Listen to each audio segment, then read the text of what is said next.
Saw President Harry Truman secretly visit Beach Grove Lodge.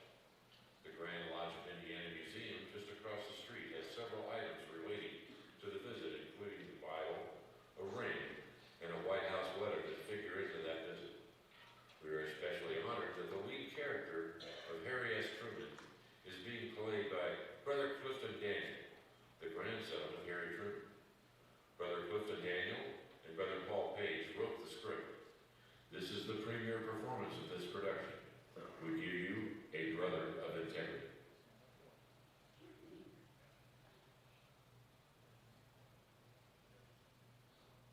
Integrity. Integrity, defined as adherence to moral and ethical principles, soundness of moral character, honesty. We say that we have integrity because we have reverence to God, devotion to country. We help our brethren, and we always endeavor to deal in truth. But integrity cannot be defined by or measured by these all-empowering words. True integrity of a man is measured by the small things that he does or fails to do, and often only he knows of those deeds. Integrity involves standing up for what we know to be right, even if that stance is uncomfortable or unpopular. Each of us then must determine if we are living a life that is proper, a Masonic life devoted to our principles and the tenets of the craft. We say that we are dedicated to truth, but in order to determine integrity, we must turn inward and look at ourselves under the harsh spotlight of truth. The first question we must ask and answer is, do we have sufficient integrity to even begin this self-examination? Are we properly and honestly prepared for self-evaluation? Who are we as Masons? Is our sense of brotherhood proactive? Is it enough to assist a brother who has fallen on misfortune? Is it not our duty to warn him of impending danger and to assist him in avoiding it if possible? Isn't this what we are taught as Masons? Do we hide behind the knowledge of what is legal, knowing full well from our experience that that which is legal may not be just? As Masons, we seek justice. You are about to meet a remarkable Mason who often faced very difficult decisions, some of which were extraordinarily uncomfortable and unpopular. But this man believed that there was no such thing as a minor lapse of integrity, and in facing those decisions, his integrity never wavered. The events that you are about to witness actually took place on the 15th of October, 1948, right here in Indiana, at Beech Grove Lodge, number 694. You are about to meet a brother of integrity.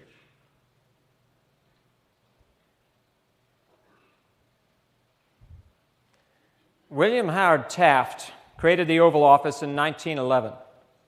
It's been redesigned several times since then, burned down once. Many great and difficult decisions have been made in this office. History's been made here.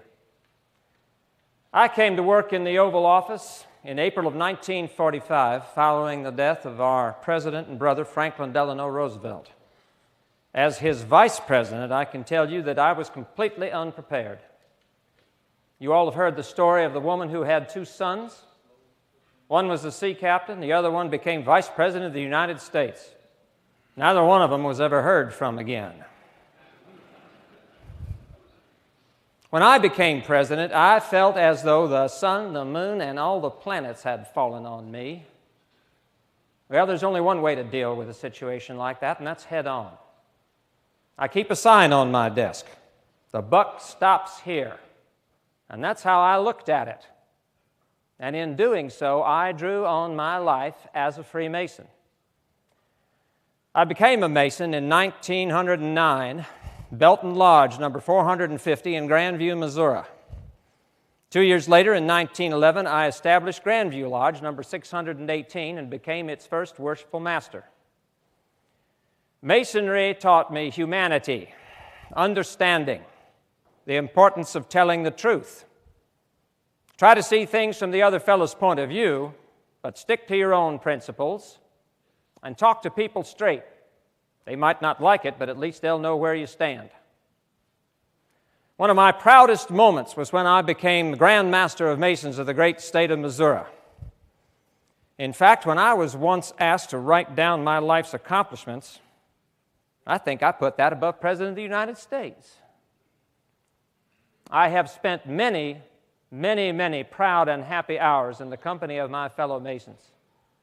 In 1948, I attended the raising of a young man. I snuck away from the press to do it, attended the raising of a young man who had worked on the presidential yacht.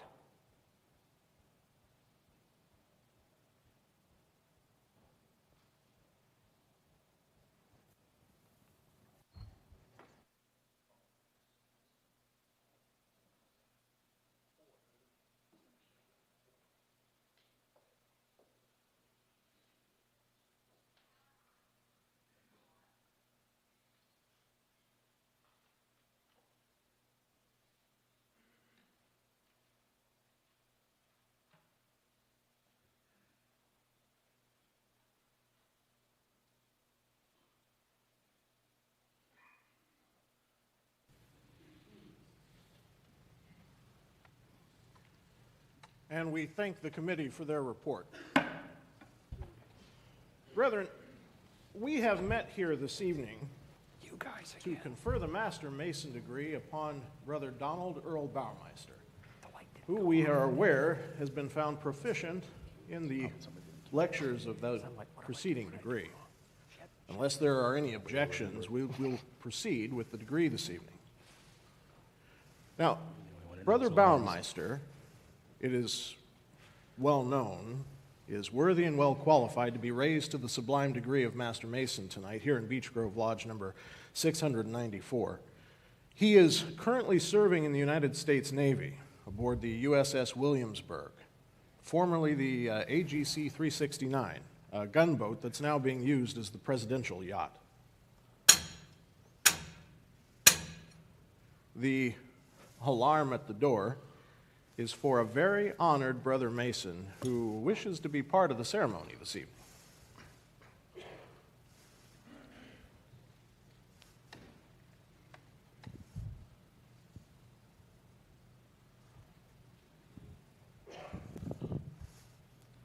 Gentlemen, you cannot come in here. You're not Masons. Mr. President. I understand. I appreciate that. But I will tell you that I am as safe in this room with these men as I am anywhere else on the planet. As you wish.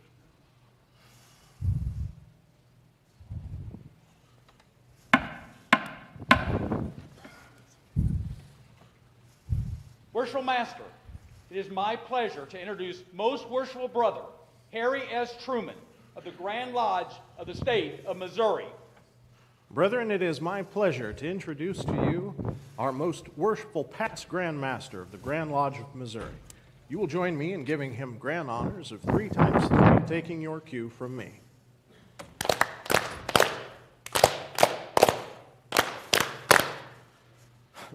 Brethren, I was asked to keep secret the possible arrival of our special guest, or to be I wasn't sure what to do. by your Brother Senior Deacon, you will conduct Most Worshipful Brother Truman to the east.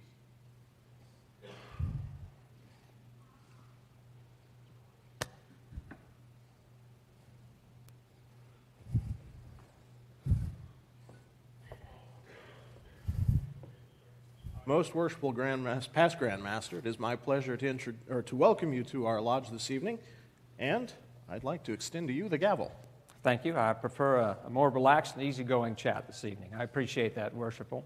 Good evening, brothers. Good evening. Good evening, brothers. Worshipful. I was asked to come here this evening by Brother Carlisle Baumeister of his lodge, uncle of the candidate. So I took the opportunity to sneak away from the press to spend a couple of hours enjoyable hours with my fellow Masons. Brother Bauermeister, would you please join me in the east?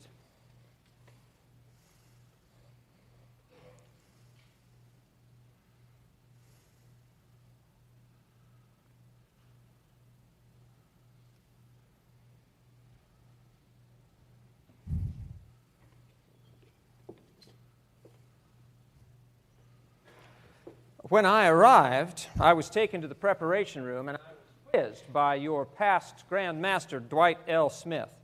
He asked me everything but how I was going to do in the election in 3 months.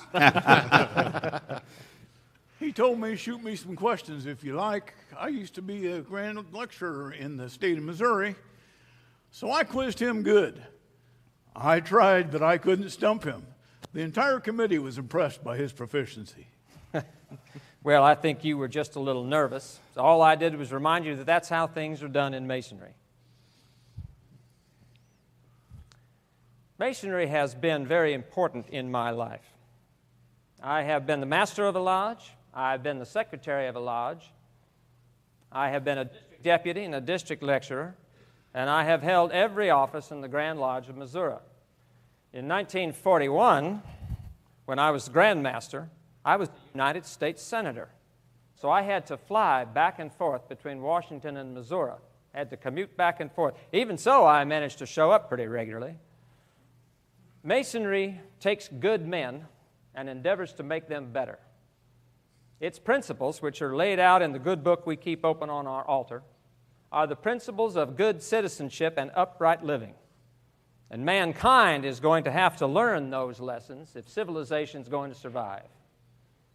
Masonry is just a system of morality that helps you live with your fellow man, whether your fellow man understands that or not. I've been told to welcome you, Brother Truman. Now, I don't know how the brethren are going to feel about you on Election Day in 3 weeks, but you can be very sure that they are 100% for you tonight. Thank you, brother. I appreciate that. As I said, I sneaked away from an adoring press to be with you all this evening. So I would be happy and honored to take a few minutes to answer some questions from the brothers. Give them hell, Harry. I never gave them hell. I just told the truth on them, and they thought it was hell. No, as I said before, Masonry has always been very important in my life, and I'm delighted to be with you here this evening. Let's start with some more questions, if we may. Brother Truman, what is it like to live in the White House?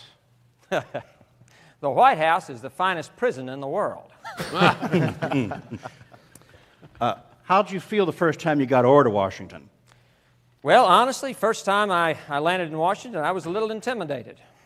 But someone told me shortly thereafter, don't get an inferiority complex. For the first 6 months, you will indeed wonder how you got here.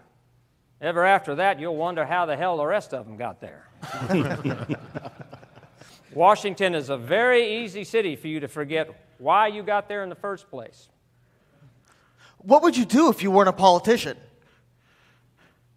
Be the piano player in a whorehouse.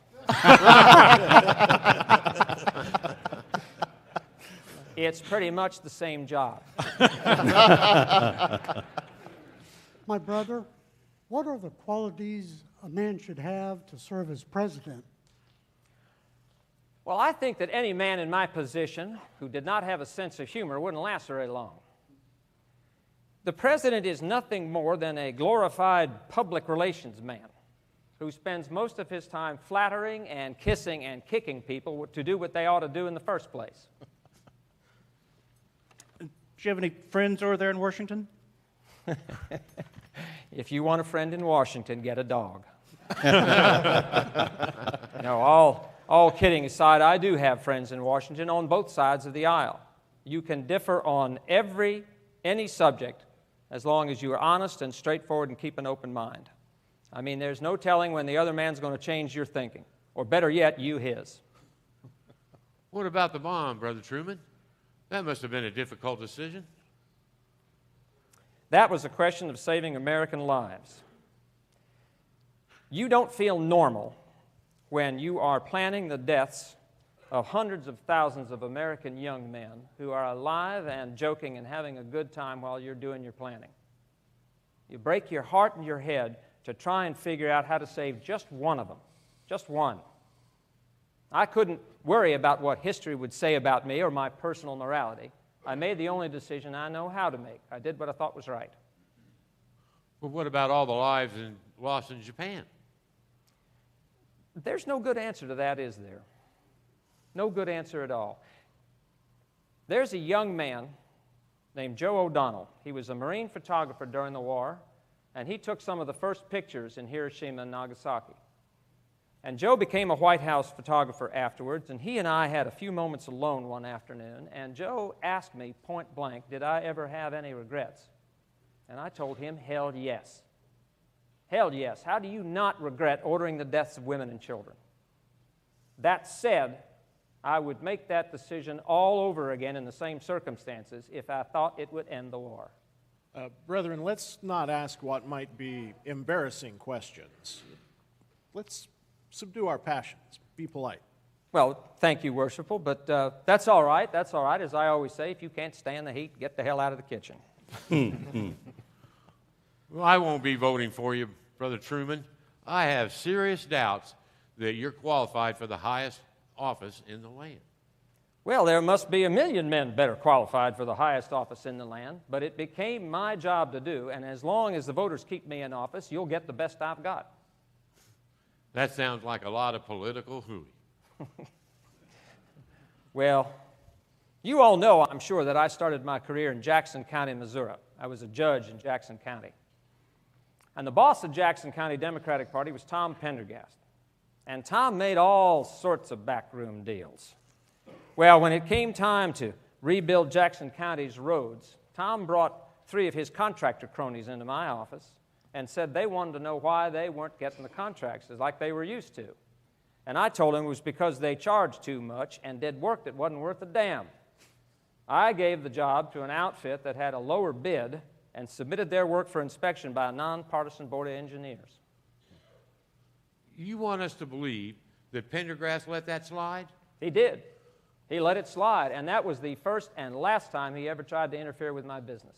I find that hard to believe. When Brother Truman left office, Jackson County had new roads, and the county was out of debt. I don't see the hand of Pendergast there. But he was stayed friends with Pendergast. He even went to his funeral. That's absolutely true. Tom Pendergast, despite everything, was my friend, and I was his. I find that hard to believe, too, but whatever.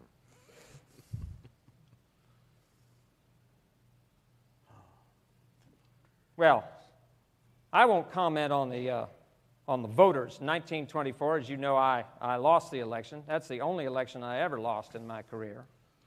And I won't comment on the voters' taste in that. I think that had more to do with the St. Louis Democrats and the Ku Klux Klan. But never mind, it left me more time for a much better job, District Grand Master. And in 1926, Brother Truman was elected once again, but this time to an even higher office, presiding judge, the top administrator in the county. Then re-elected in 1930. And in that same year, Most Worshipful Brother Denslow appointed Brother Truman to the Missouri Grand Line. It's a matter of integrity. If you can look at yourself in the mirror every morning and know that you are honest and hardworking, you have nothing to worry about. In reading the lives of great men, I discovered that their first victory was over themselves. Self-discipline came first with every single one of them. High office does not infer integrity, does not give you integrity. You earn that. And if you're any good, you work hard at it every day to keep it.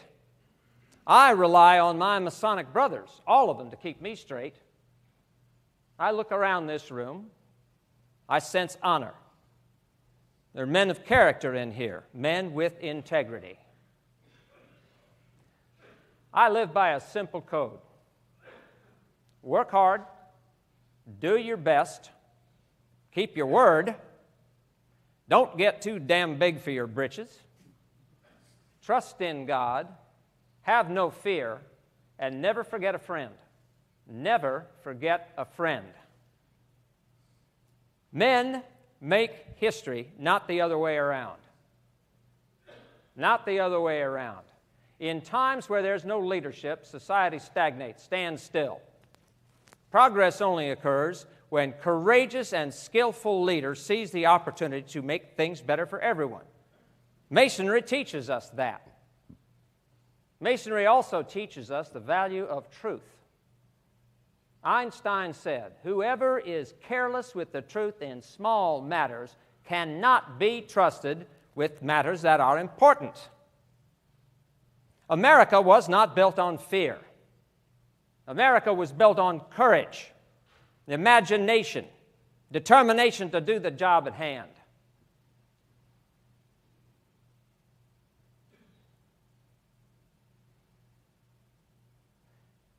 It was built by men of integrity, from Brother George Washington right on up to the present day.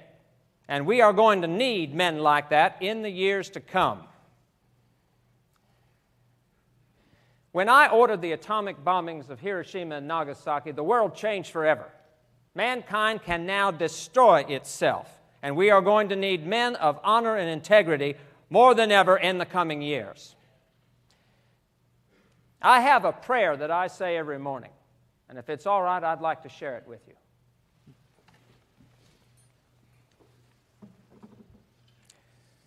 Everlasting God, creator of heaven, earth, and the universe, help me to be, to think, to act what is right because it is right. Make me truthful, honest, and honorable in all things. Make me intellectually honest for the sake of right and honor and without thought of reward to me. Give me the ability to be compassionate, fair, and understanding of my fellow man. Help me to understand his motives and shortcoming, even as thou understandest mine. Amen.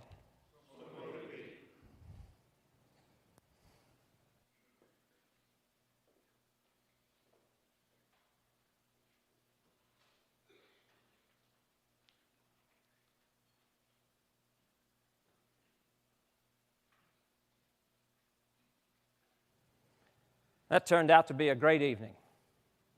We talked long into the night, and then I sneaked back to my hotel. It's like I got away with it going back in, too. Another thing that makes good men better in Masonry is philanthropy. Every lodge is involved in its neighborhood. Every appendant body supports a charity. And in working hard for charity, Masons work alongside men from all walks of life, from doctors to factory workers, corporate presidents to store managers. Early in my life, I was a haberdasher, and I worked alongside many great men, civic leaders, farmers. We all met on the level in lodge. Brotherly love, that is what makes good men better.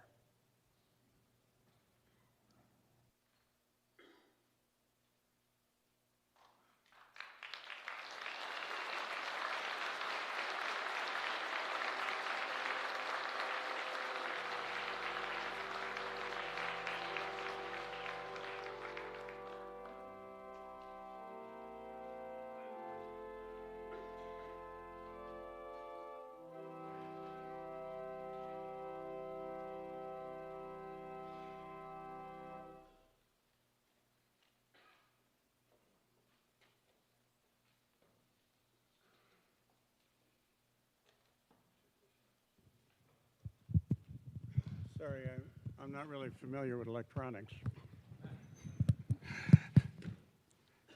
Good morning, my brethren. My name is Paul Page. I'm the Grand Master of Ceremonies, and I hope you enjoyed what you just saw, and I think, though he's over in the wings, you can give an extra round of applause for Clifton Daniel, the grandson of the Vice President.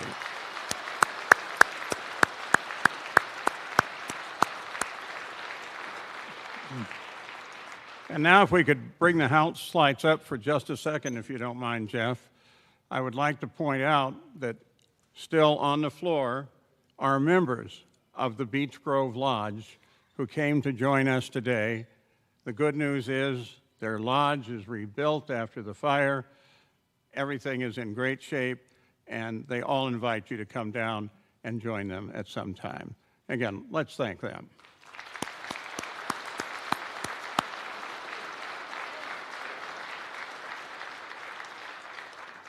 Thank you, gentlemen. I appreciate it.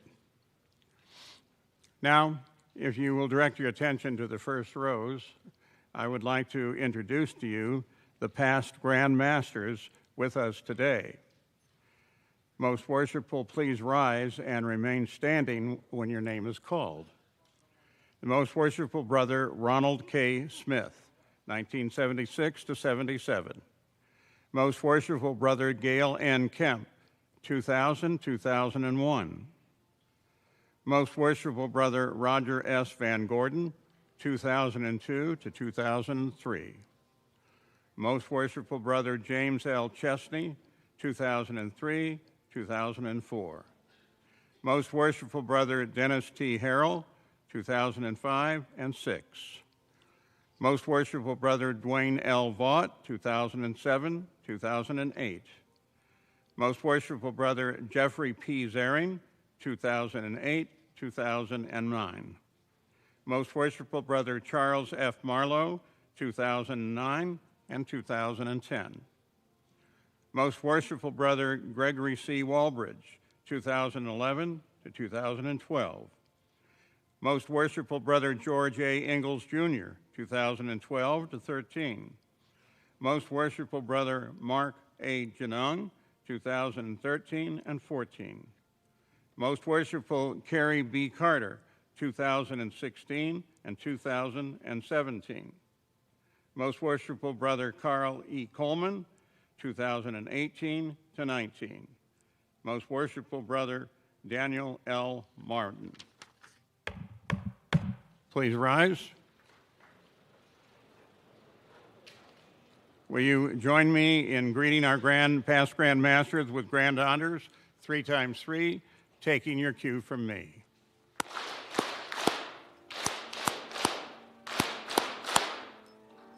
Please be seated.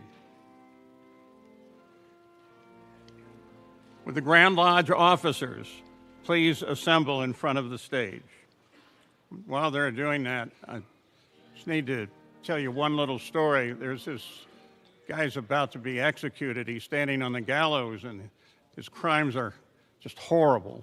The executioner is standing there with him, and he said, "Do you have any last words to say?" And he said, "Yes, I do. I hate Masons." "Why do you do that?" "I hate Masons because the cop who arrested me was a Mason, the guy who prosecuted me was a Mason, all of the juries were Masons. I just hate Masons." And the executioner said, "Take one step forward with your naked left foot."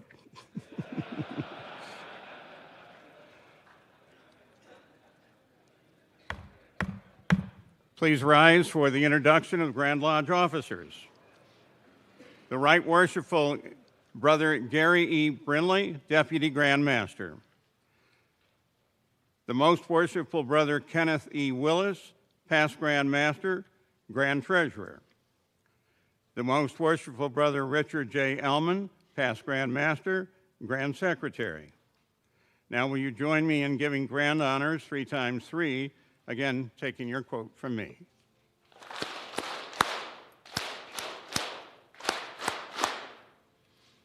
Continuing on, Right Worshipful Brother David G. Morgan, the Senior Grand Warden.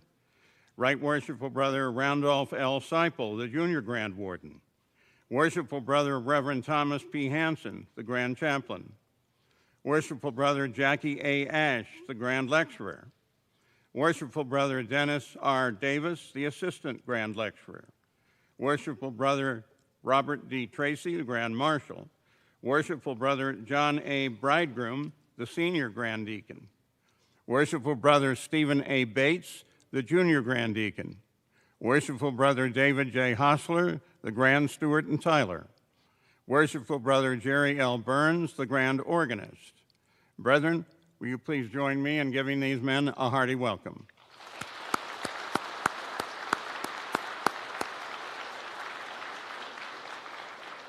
Additionally, we have here, standing in the middle of the floor with his camera, the Grand Lodge photographer. We also would like to honor the worshipful brother Stephen A. Truman for being here as a photographer, and the worshipful brother Andrew C. Stevens, Public Relations and Marketing Director.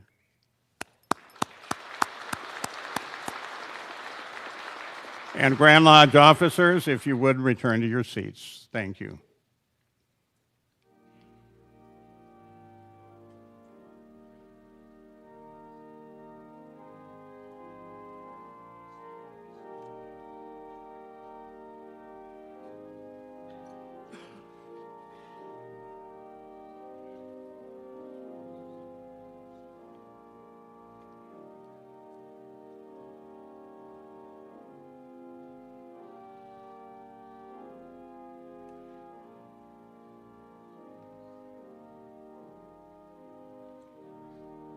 I now call on the Grand Commandery, Knights Templar of the state of Indiana, and Grand Commander Philip Wisner to escort the Grand Master of Freemasons in the state of Indiana into the theater.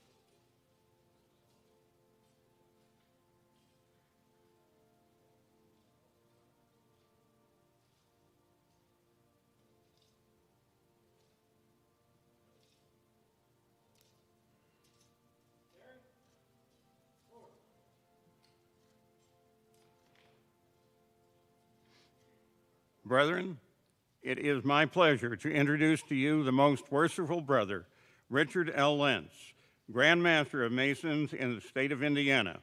You will greet our Grand Master with grand honors, 3 times 3, taking your cue from me.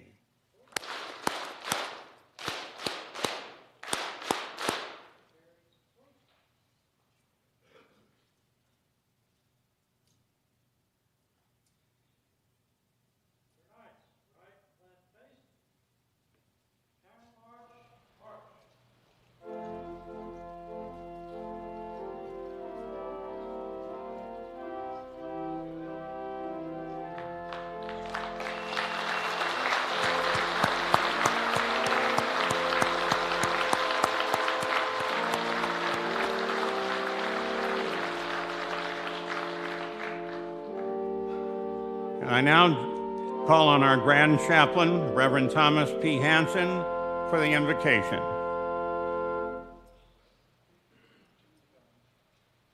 Brethren, let us be reverently attentive. Creator God, we look to you in thanksgiving for our great fraternity, for our founders and the generations of Masonic leadership that have brought us to this day. Look upon us with your bountiful compassion and upon those who have provided support, guidance, and encouragement throughout this past year. We especially thank you for our most worshipful Grand Master, Richard, for his devotion to the craft, his clear vision, wise leadership, and tireless support of our Masonic family. I lift up to you, O Lord God, all who serve and lead within the lodges throughout our fraternity. And together with them, I bid you grant us wisdom, strength, and harmony in all our meetings and work. And as we continue through our day, may we be inspired and empowered to do the good work we have been given to do. Bless us with a sense of mutual trust in you, that in our brotherly companionship, your abounding grace may continue to increase among us. This we pray in your glorious and most holy name. Amen.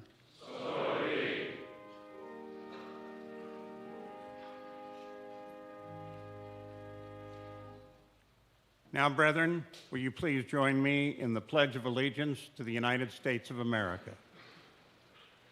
I pledge allegiance to the flag of the United States of America and to the republic for which it stands, one nation, under God, indivisible, with liberty and justice for all. Grand Master, we welcome you to the 2023 Founders Day, and I now turn the podium and the gavel of authority to you, and best wishes for a productive day of education and fellowship.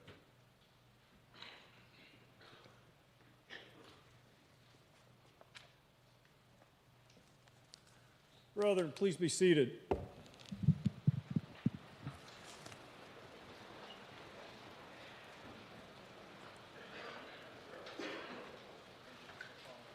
Welcome to Founders Day. It's great seeing everyone. I've had an opportunity to spend a little bit of time walking through the gallery and through the stairs and the hallways and getting an opportunity to greet some of you.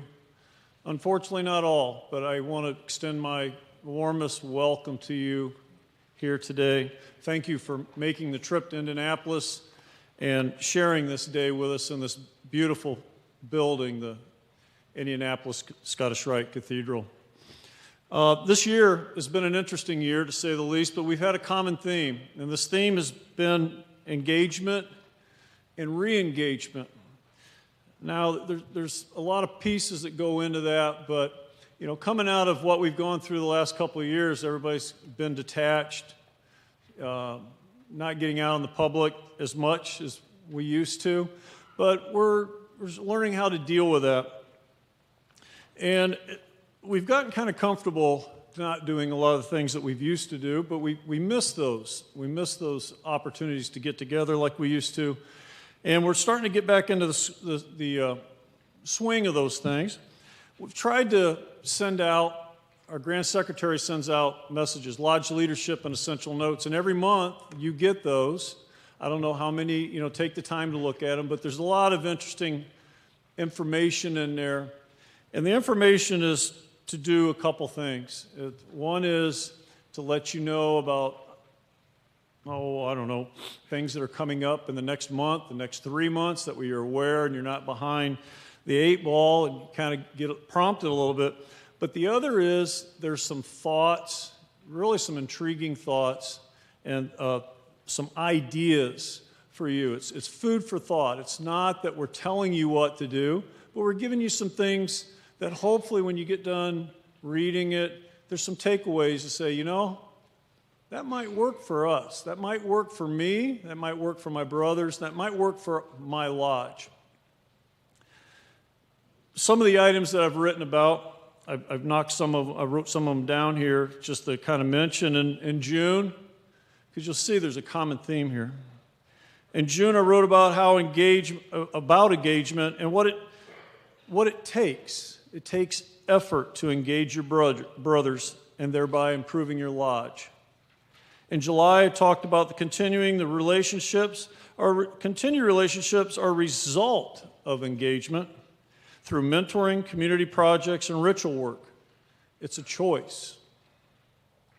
In August, I wrote about the positive attitudes and kind words, how our temples are a place where we should be able to escape the harshness of the outside world, at least for a moment, and how we as brothers can lift those up around us with kind words and positive attitudes.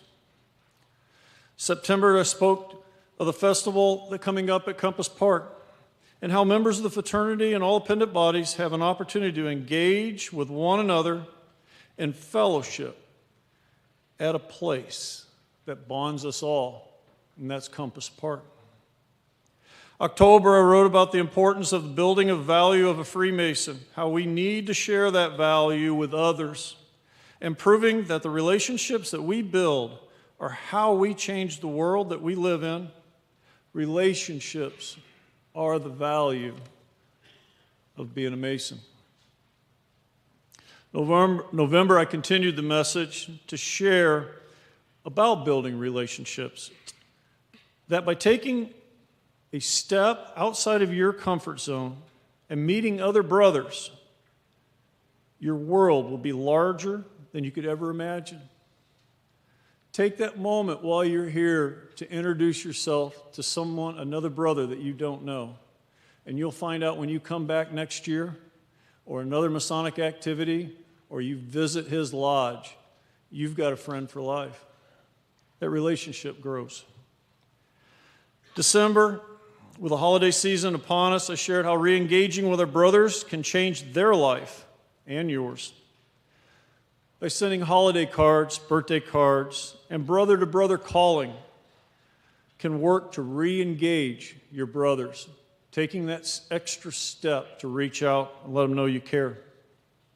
In January, I'm reminding all that we need to take a moment to reflect on our goals and achievements.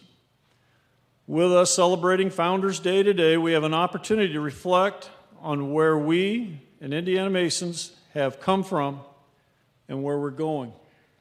Taking a moment for reflection, setting goals, making a commitment to achieve those goals, and putting forth the effort to realize the vision summarizes the subject of past, present, and future. Where we have come from, where we are today, and where we are heading to into the future. We've accomplished quite a bit this year with engagement and re-engagement. We have a lot of our committees. We have education committees. We have membership committees. We have PR marketing committees. We have technology and communication committees. We have our ritual instructors. We have over 100 brothers that are working for the fraternity, trying to give you what you want. And the way that we keep making solid strides is by you inviting those brothers in, and the Grand Lodge officers, inviting them into your lodge and to hear what you want, what you need. Because every lodge has its own personality. And the personality is of the brothers that are in that lodge. There's some lodges, for example, where's he going with this? There's some lodges that really, they live for ritual work. You enjoy that. And that's what you get together to do. There's other lodges that their goal in life is to help their community and make their community a better place. Others just enjoy getting together, sharing fellowship, and having a good meal. But whatever the personality of your lodge is, you need to put your finger on the pulse of that, figure out what it is, and let us know what can we help you with, because that's why we're here. We're here for you. One of the other things we've done for engagement and re-engagement this year is we've started a drip campaign, for lack of better words. What it is if a man reaches out through the Internet Inquiry Committee and seeks information about becoming a Mason, we automatically, to get that guy engaged and inform him and educate him, we start sending him some information to start educating that man about what it's about to be a Mason. Giving him the right information, not the stuff you can go online and search and all this craziness comes up. But on top of that, you're entered apprentice. As soon as you enter in there, he's had his EA degree, fellow craft degree, or he's raised a sublime degree of a Master Mason. There's a drip campaign that we send out information to that brother. It's not just the mailing pack that floods them with all this information, right? There's a lot that's in that packet, which is good information, but we spoon feed them. We give them a little bit of information every 4 to 5 days. That way they can start becoming engaged. Start learning what you can do as a Mason, how to get engaged with your brothers and with your lodge. Those initiatives are just a few of the things that we have done this year to try to engage and re-engage our brothers. Another thing that we can do, and the Grand Secretary talked to me before, Rick shared with me before I came up here, so I'd like to mention it, is our Brotherly Relief Fund.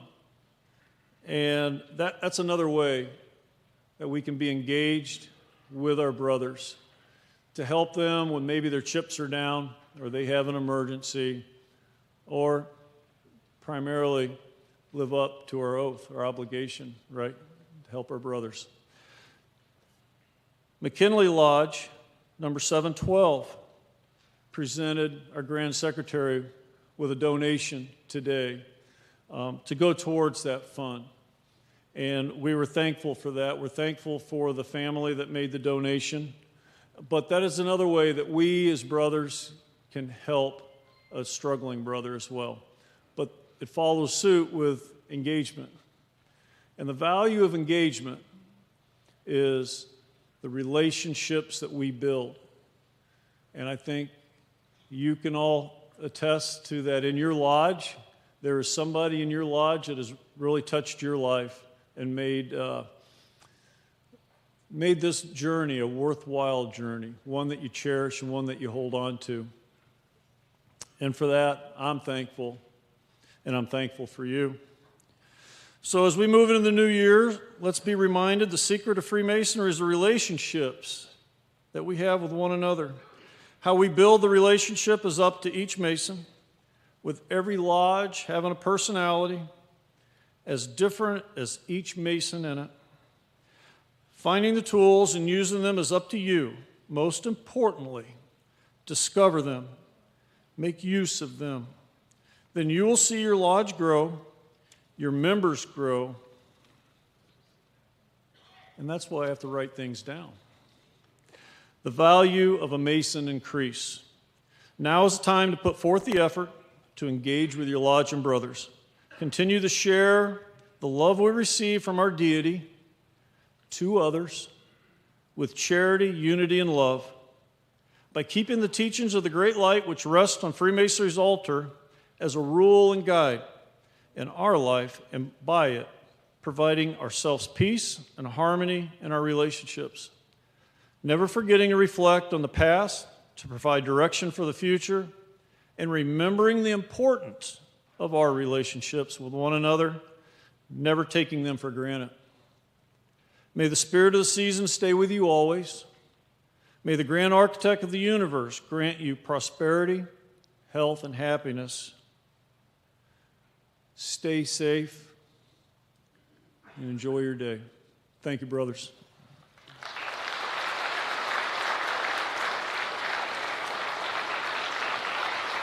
Thank you. Thank you. Thank you.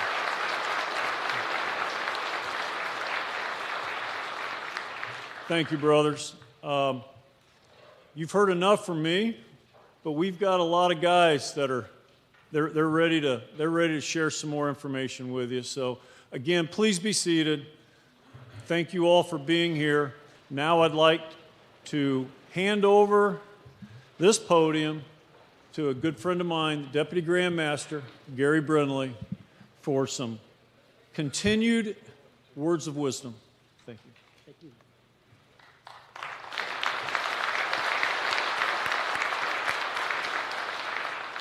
So thank you, Grand Master. Welcome, everybody, to Founders Day 2023. It's my pleasure to be here today, talk to you a little bit about our programs and goals for 2023 and 2024. First, I'd like to start out and tell you, I love this fraternity. Do you guys love this fraternity? Yeah, I love this fraternity. This fraternity has made me into the man and person that I am today. You know, between the teachings and the things that we pick up in the degrees and being officers, the relationships that we build within this fraternity, you know, make us into better men and better people. So I'm going to give you a couple stories. So first one, I'm going to take you back. It's 1984. For those guys that were born after 1980, there's no internet, no smartphones, no laptops. We're just starting to see the start of personal computers. You know, we're still doing things on paper. It's November. I've been at my first permanent job for 90 days. I'm working as a staff accountant for a CPA firm in Dayton, Ohio. I'm sitting in the office of the partner that hired me. We're doing a 90-day review of performance. And so he starts talking about the different things that I'd done and the things that I needed to work on.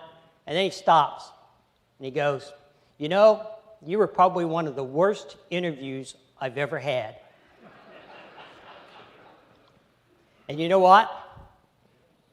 He was right. He'd told me what I'd done wrong, and he was correct. And then he challenged me to become a public speaker, to improve my ability to communicate. You know, that 22-year-old accountant back in 1984 would not have been able to stand here in front of all of you today, or everybody that's on our feed onto YouTube today. You know, he'd have probably running out the side vomitorium and do what it's named for. So I took that challenge and did a couple of things. One was I went to the library, checked out a book, Dale Carnegie's How to Win Friends and Influence People. The other was I made a petition to my local Masonic lodge, the lodge where my dad was a member, you know, in the town where I grew up. Became an entered apprentice in December of '84. Fellowcraft in March of '85, Master Mason in May of '85. By the end of '85, I was appointed as a junior deacon. And as junior deacon in that lodge, the goal was the junior deacon learned the entered apprentice lecture and the Master Mason charge. And I was able to do that and give it in open lodge. Next year, as senior deacon, I learned the stair lecture and gave it in open lodge. You know, the next year's junior warden, I learned the Master Mason charge lecture and gave that in open lodge. And now I'm giving lectures in a room with as many as 100 people in it for degree work. So, got past that. Got done being master in 1990, and not only did I learn how to become a public speaker, I learned some other things. You know, how to run meetings. You know, new worshipful masters that are here in the room. You know, it's a chance to learn how to run a meeting, how to manage volunteers, how to become a good committee member, learn a little bit about finance, you know, because we're all running small businesses in our lodges, you know, but also better husband and a better father. All those things that I learned and took away from becoming a Master Mason and going through the chairs. So, people and communication and connections, you know, within the fraternity, you know, have allowed me to be able to do the things that I've done in the fraternity. We're going to fast forward. It's 1997. So I've changed professions. I'm no longer working as a CPA firm. I'm working in banking. And we've moved to suburbs of Cincinnati, Ohio, and I'm working at a bank in West Harrison, Indiana. And I'm chief financial officer of the bank. And the bank's going through some turmoil. They've just let go their president, who'd been there about 15 months. And, you know, I'm feeling apprehensive and trying to figure out and struggling with how I fit in. And, you know, God does answer prayers, brothers. I'm praying every night, show me how I fit in. God, show me how I fit in to this bank. Guess what? He told me I didn't fit in. At the end of June, we parted company, you know? But God takes care of those who reach out to him. About 10 days later, I get this call from this bank president in Indiana. And he goes, hey, I'm a bank president looking for a CFO. Or I understand, let me try again. I understand you're a bank CFO looking for a job. I went, yes, I am. He goes, well, I'm a bank president looking for a CFO. Would you like to come interview with me? I said, sure. So we made an appointment, and the following day I drove to Ellisville, Indiana, and met with this bank president. We had a great interview. You know, it'd only been 10 days since I'd parted company, and we were still pretty comfortable being in Cincinnati. But we had a good interview. We got to know each other. We got done with the interview. He invited me to go to lunch before I went back. At lunch, we talked about Freemasonry. You know, we were both past masters of our lodges. We talked about our experience in Freemasonry. You know, and because of that, he knew that he could trust me, and I knew I could trust him. You know, all those tenets that we believe and that we are taught came out that day. Drove back to Cincinnati, started my search for something within the Cincinnati market. About 5 weeks later, that bank president calls me. Says, hey, how's your search going? I said, well, I'm still looking. I said, how's your search going? He said, well, I'm still looking.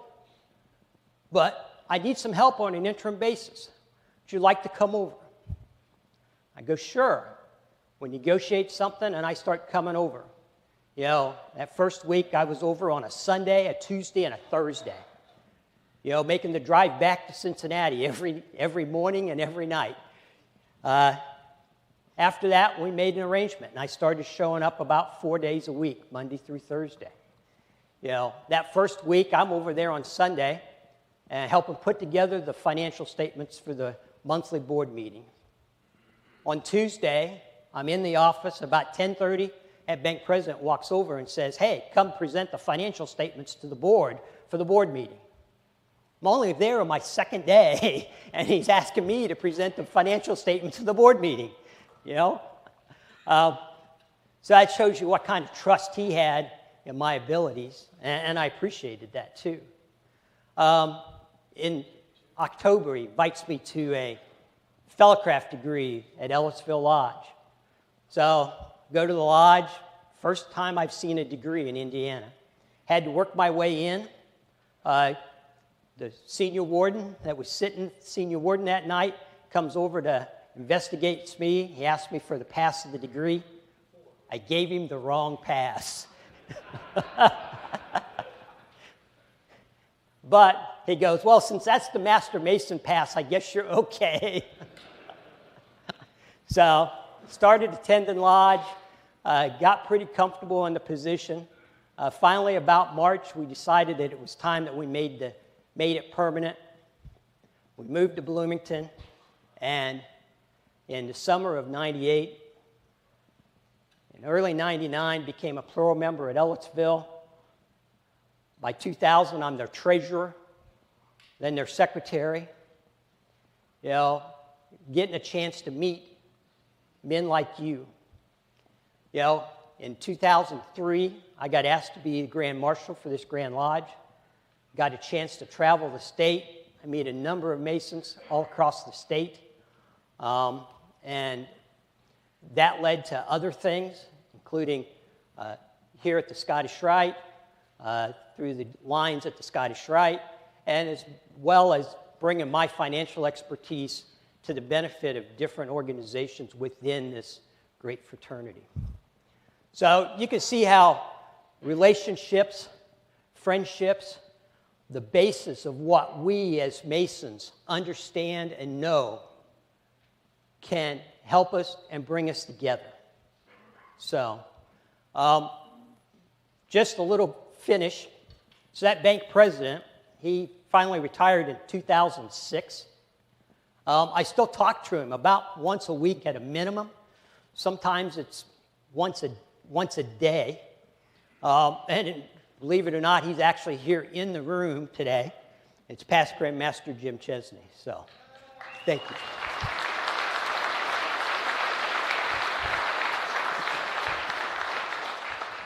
So, I'm a numbers guy.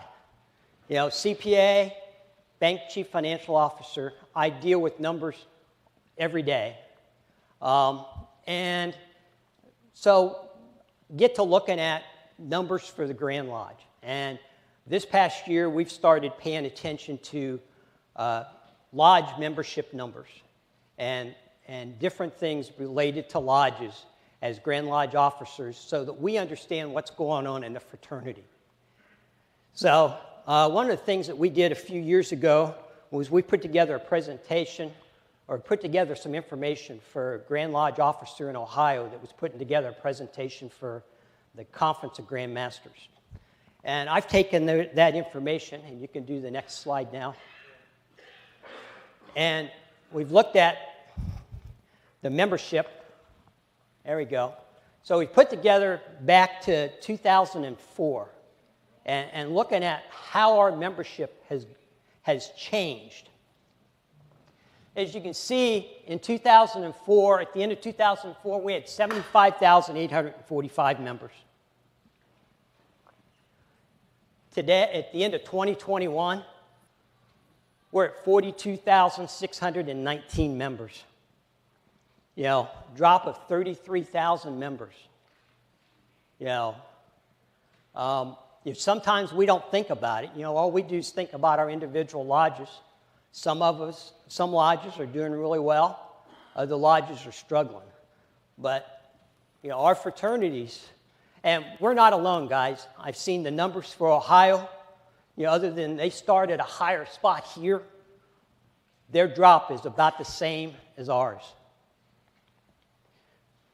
So if we don't change what we're doing, I figure, well, let me back up. At the end of 22, I pulled these numbers yesterday. It looks like our ending numbers will be somewhere around 40,800 for 2022. You know, the key piece is, secretaries, get your data in timely. It helps your Grand Lodge officers understand what's going on globally for the craft. It also helps us understand what's going on with your lodges.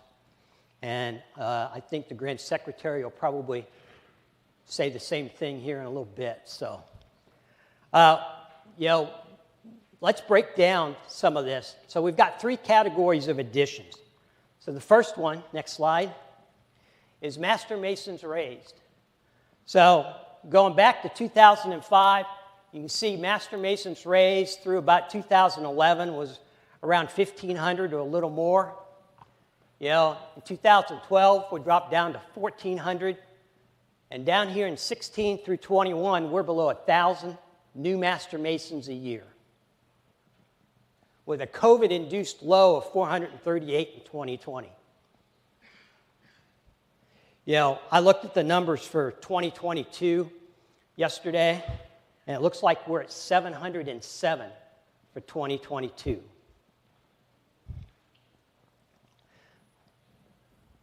I took this, and we've averaged it out across these 17 years.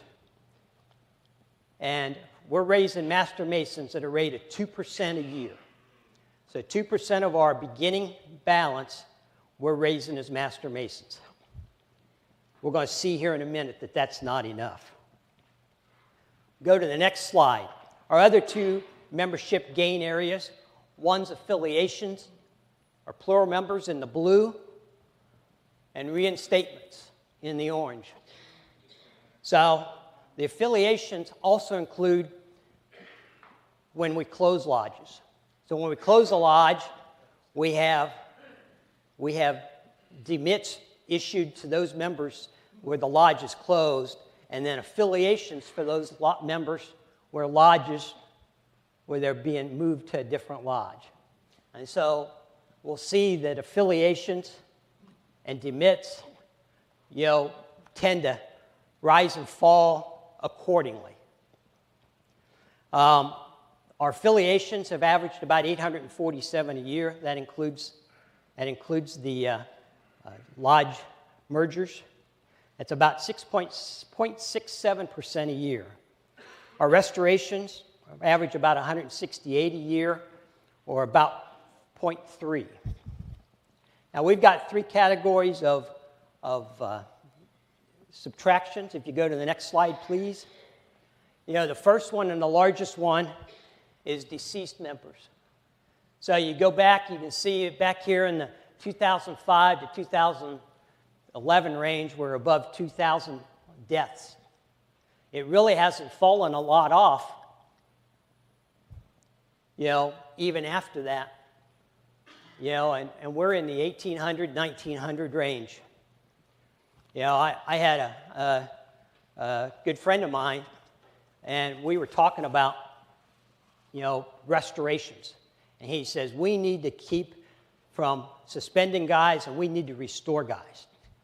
And I said, however, I said, we're losing more guys to death, and we can't restore these guys. They've gone to the Grand Lodge above.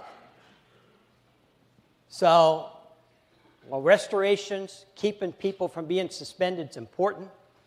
We've got to figure out a way to backfill these guys that are leaving. So, the numbers for 2022 looks like it's dropped off to about 1,600. Is kind of where we're at the moment. Next slide. Other membership losses. We got 3 different categories in here. I want to talk about the blue and the orange. So we've got demits, and you see those jump around, and that kind of relates to the affiliations again. And then we got suspensions for non-payment of dues, and you see that in the orange line. And those numbers tend to be pretty steady across the years. So for 22, demits are 536 plus an estimate for closed lodges of another 533 for a little over 1,000. And suspensions are at 805. So when you look at it, we've been losing Masons at a rate of about 3.5% through this time frame here to about 14 or 15. That number climbs. And we get out into here, and more recent times, we're losing members at a rate of 4%. In 2021, we lost members at a net rate of 4.5%. So those are the things we've got to do. So our overall churn rate, I've already talked about that. So let's go to the next slide. So I've taken some of these numbers, and we've run some projections. Where will we be in 20 years? Our assumptions are affiliations will run about 0.677, our reinstatements at 0.29, deaths at 3.5%, demits at 1.5%, suspensions at 1.5%. And then we ran the projections based upon Master Mason raisings of 2, 3.5%, 6%, and 10%. So let's see what the results are. So let's go to the next slide. So if we do 2%, that's the yellow line that's down here. By 2041, we'll be a fraternity of 12,877 members. My guess is it probably means there's about 100 of the lodges left.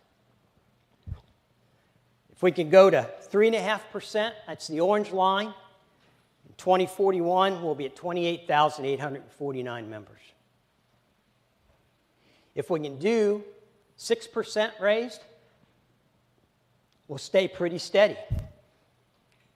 And we'll be about 46,656 in 20 years. If we can go to a 10% number, and that's the number that when we've been talking about membership over the last 4 or 5 years here at Founders Day, we talk about setting a 10% membership goal. This is the reason why. 10% membership goal will get us to where we start climbing membership numbers again. If we can go to 10% and stay at 10%, and that's the key, 1 year at 10% and then back down to 2% doesn't get it. But if we can stay at 10% every year, we'll be a fraternity of 100,000 men by 2041. So I said the Grand Lodge officers are looking at the information in the database. We take it, we pay attention to it, and run some things. Like I said, secretaries, it's important that you keep the data in there current. If you can't, if you're having access issues, call the office. They'll get you fixed. But if we'll go to the next slide, I pulled some other statistics out of the database. These numbers are from 12/31. I pulled them over New Year's weekend. I did pull some updated numbers yesterday. But from the Grand Lodge database, we have 349 lodges, brother. Our average membership per lodge is 117 members. We have 51 lodges with 50 members or less. We have 5 lodges with over 300 members. These numbers from January 1, we had 127 lodges that did not raise a new Master Mason in 2022. Yesterday, that number was down to 121. So 6 lodges somewhere updated their records and posted their Master Masons raised in 2022. We had 58 lodges that did not raise a Master Mason. 58 of the 121 that did not raise a Master Mason in 2021. So we've got 58 lodges out there, brothers, that have not raised a new Master Mason in 2 years. You know, and I would guess that they're probably still seeing some of those deaths that are up there on this, that we talked about earlier. And so, you know, they're starting to suffer a little bit. So let's go to the next slide. So, brothers, it's not all doom and gloom, because there's opportunities out here for us. The Scottish Rite Northern Masonic Jurisdiction, back in 2017, surveyed 1,000 men who were not Masons. 1,000 men. And they surveyed them, and here's some of the results. I would join an organization that helps me become a better person while improving the quality of life for others. You know, it's exactly the reason why I joined. An organization where you will form deep and lasting friendships regardless of race, religion, culture, or geography. An organization that shares values of our nation's founders. An organization that is based on the bond of fraternity and would support me and my family should we need help. We'll go to the next slide. So that survey told us something. It told us that today's non-Masons are attracted to messages of honor, integrity, and fraternity. We just heard about honor and integrity, did we not? That was a great presentation that we saw with the skit, and it focused on integrity, and the integrity that Harry S. Truman showed back in the days of the 1940s during the end of World War II. Most people don't associate those values with Freemasonry. So we need to work on making that connection. Next slide. So then they asked, knowing the values, would you now consider joining Freemasonry? If exposed to the right message, 57% of those 1,000 men said yes, they would possibly be interested in joining our fraternity. 57%. The other thing is only 30% of these men, these 1,000 men, had even heard of Freemasonry. So let's go to the next slide. How do we fix this? Well, first of all, we've got to change our perspective and how we do membership recruitment. You know, our members have trouble going out and asking members because they fear that that's a violation of the Blue Book. It is not. You know, a lot of our older members, that's what we told them in the 50s and the 60s. You know, and I totally understand that. But we've got an opportunity before us, and we need to grab hold of it, and we need to take advantage of it. You know, 79% would be interested. 57% would consider joining. So where do we go from here? So, before we go to the next slide, I want to talk a little bit about a couple of guys in my lodge that have become Masons since I've joined it in '99.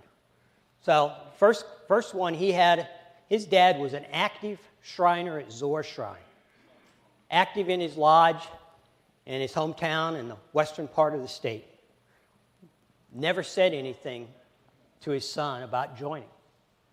You know, his son ends up moving into the Ellisville community sometime in the early 90s. In about 2009, 2010, he sees an ad run by a adjacent lodge for an open house they were having on a Saturday morning. And so him and his son went to that open house and talked to those guys at that open house before going to an IU football game, of all places. A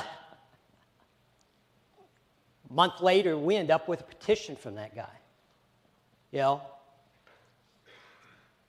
and his son. Brought them both through. He joined the officer line, past master today, was master in 2014. Ends up an officer here at the Scottish Rite, and today has his 33rd degree. Here's a guy who has management ability that I envy. I envy his ability to read people, to be able to manage people and inspire people. And we missed him for 20 years. You know, he possibly should have been a member back in the 80s. And I'm glad he's a member today. And, you know, but there's a chance, there's where we fell down as a fraternity. Second one is a guy that I served on the Ellisville Chamber Board with. Good guy, retired lieutenant colonel from the Army, was a financial advisor in the local community. So knew people in the local community, was active. He restarts the Lions Club in the community. And so finally one day I went to him, I said, hey, have you ever thought about joining Freemasonry? He goes, yeah, I thought I had to be asked. He thought somebody had to ask him to join. And there's lots of people out there like that. They're waiting to be asked. I said, well, this is your ask. I'm going to send you a petition. He filed his petition, took his degrees. He may not be a guy that shows up at lodge. I never have to worry about getting his dues because he's always paying his dues. When we're doing a golf outing fundraiser, he's a whole sponsor. He's bringing a team. You know, he's supporting us even though he's not showing up at the lodge. So those are the things, and you guys probably all have similar stories, you know, of guys that have joined that thought they had to be asked, or their dads didn't say anything to them until it was too late. So we need to change that perspective. So next slide. So here's our challenge. Our challenge for 23 and 24 is every Master Mason sign a petition. Okay? Every Master Mason sign a petition. Okay? One petition. It's pretty simple. I think we all know one. You know? If we do that, the rewards are great for the fraternity, for your lodge, but we're also going to try to throw out some other types of rewards. The lodge that raises the most Master Masons as a percentage of their January 1, 2023 end-of-year membership during the period of January 1, 2023 to March 31 of 2024, so 15-month period, we'll see if they get a new 55-inch TV for their lodge hall to either show your degree slides, put in your social room, something like that. We're also going to try to reward the signers of the petitions. So secretaries, this is where it's key for you to, one, make certain that your signers are keyed when you input petitions, and two, that you're inputting the degree dates timely. We'll take all the members that sign a petition for a new Master Mason that's raised in that 15-month period. We'll throw them in a proverbial hat, and we'll pull out 2 for a 55-inch TV. And if Gary's got to pull money out of his pocket, Gary will pull money out of his pocket. So, guys, we're all in sales when it comes to Freemasonry and when it comes to membership. And we need to step forward, and we need to do that. So how do we do some of this? Next slide. So create membership committees. Those guys that can reach out to other members and say, hey, here's the challenge. Need you to sign a petition. And it could be a case of me and Joe know a guy, and the two of us sign that petition. There's our one petition. Okay? Now, hopefully, Joe and I know 3 or 4 guys, and we'll sign 4 or 5 petitions. Host open houses. Okay? Bring guys in that you think would be interested. Have an open house. Talk to them about what is Freemasonry. Why did I join Freemasonry? Be active in your community. Set membership goals. Develop mentors. We'll talk about that here in just a few minutes. Take advantage of internet inquiries. These are warm leads, guys. Any sales guys here? Anybody here that's in sales, does sales for a living? What would you rather have, a warm lead or have to cold call somebody? Warm leads. Warm leads, guys. We're not doing a very good job of reaching out to those guys. I just saw a report from Derek last night, and we need to do a better job of reaching out to those guys. Secretaries, if you're not the right guy for them to send those leads to, let them know to send them to somebody else, or make certain you get them forwarded to the right guys. If you got a sales guy in your lodge, he's the guy that ought to be getting that lead, and he ought to be the guy that's taking care of it. So, continue to engage with your members and community. We've talked about engagement for the last year. That's been our Grand Masters program. And that's a good foundation for us to continue to engage with your members, engage with your community.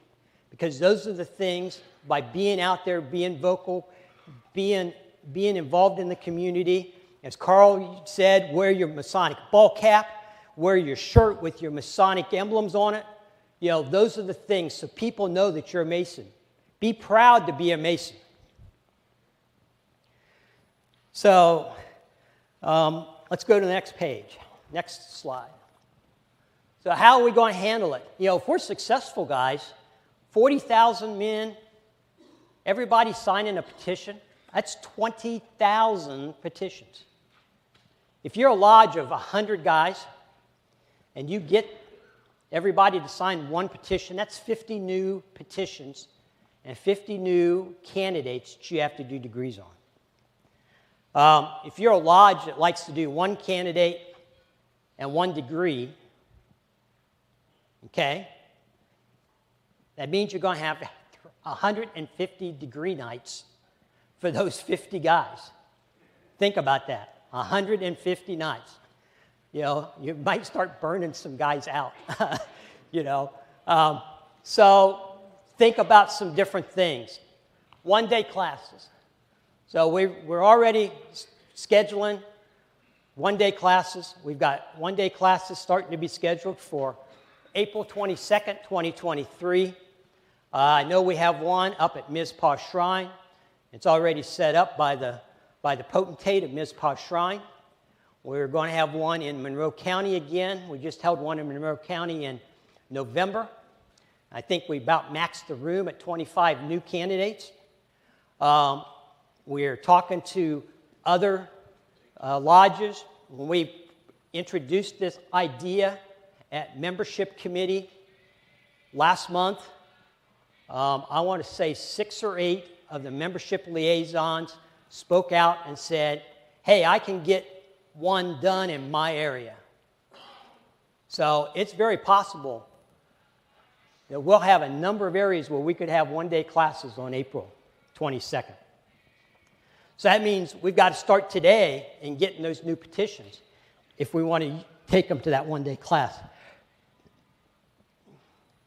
We've got a tentative date in the fall of 2023 of October 28th. We've got a tentative date in the spring of March 16th, 2024. So we're doing those, try to do them statewide, multiple places. So looking forward to being able to do those for you and, to be able to take our success and make it happen.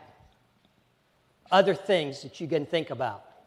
We've got in the Blue Book the 5-candidate program where you can do degree on a single night on up to 5 candidates. The 5 candidates all walk around the room, all get all the things that would happen in a standard degree, but you've just got up to 5 candidates.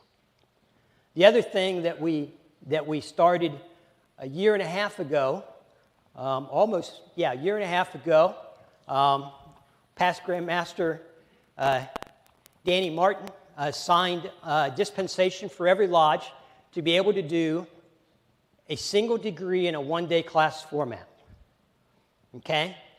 So if you've got 10 guys that need to have their Master Mason degree or their EA degree, their Fellowcraft degree, you can do all 10 guys on the same night, do that one degree, have one exemplar, and get them taken care of, and use that one-day class format to do that.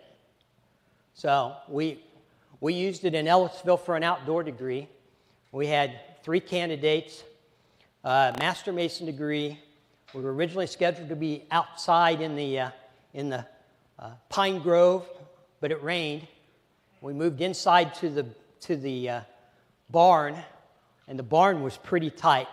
And I was really glad that we chose to do it on a one-day class format for those Master Masons.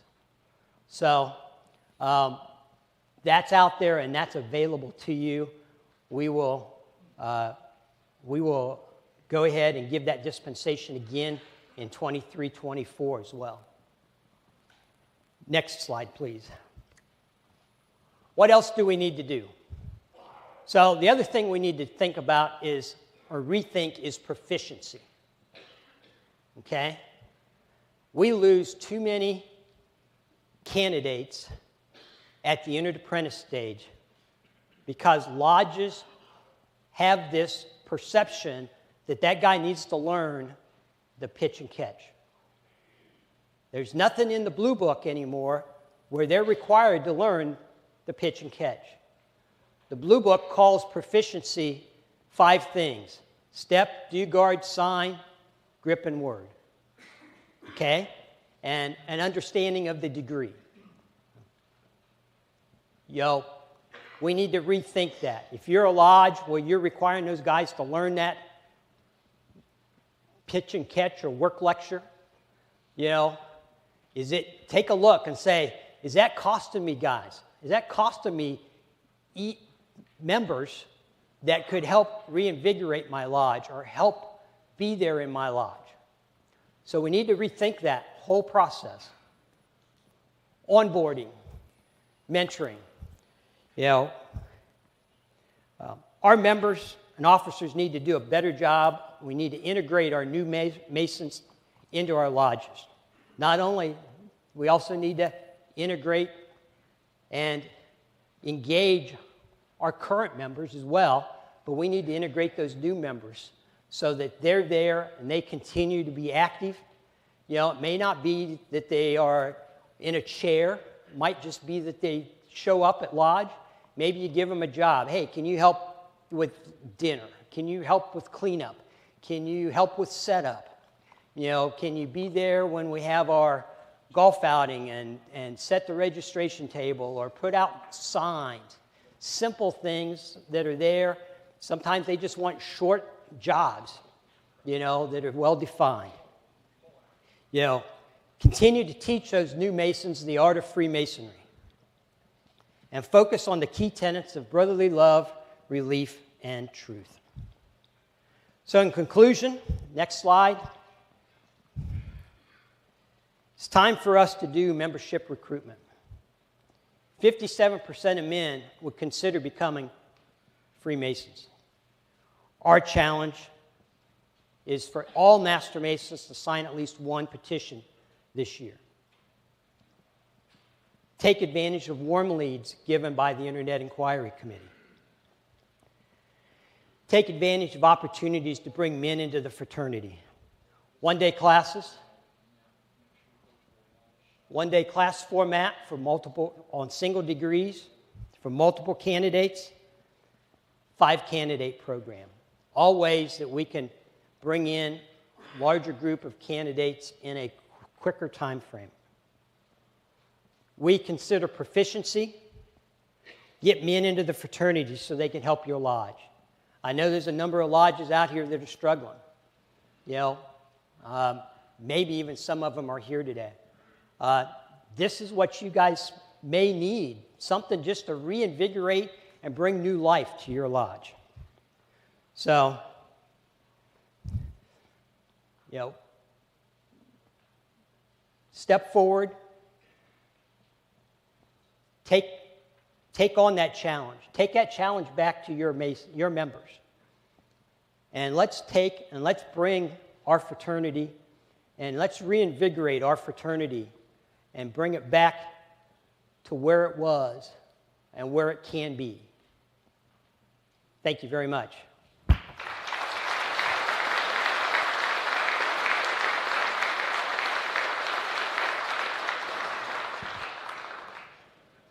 All right, next up is John Bridegroom, Senior Grand Deacon, to talk about mentoring.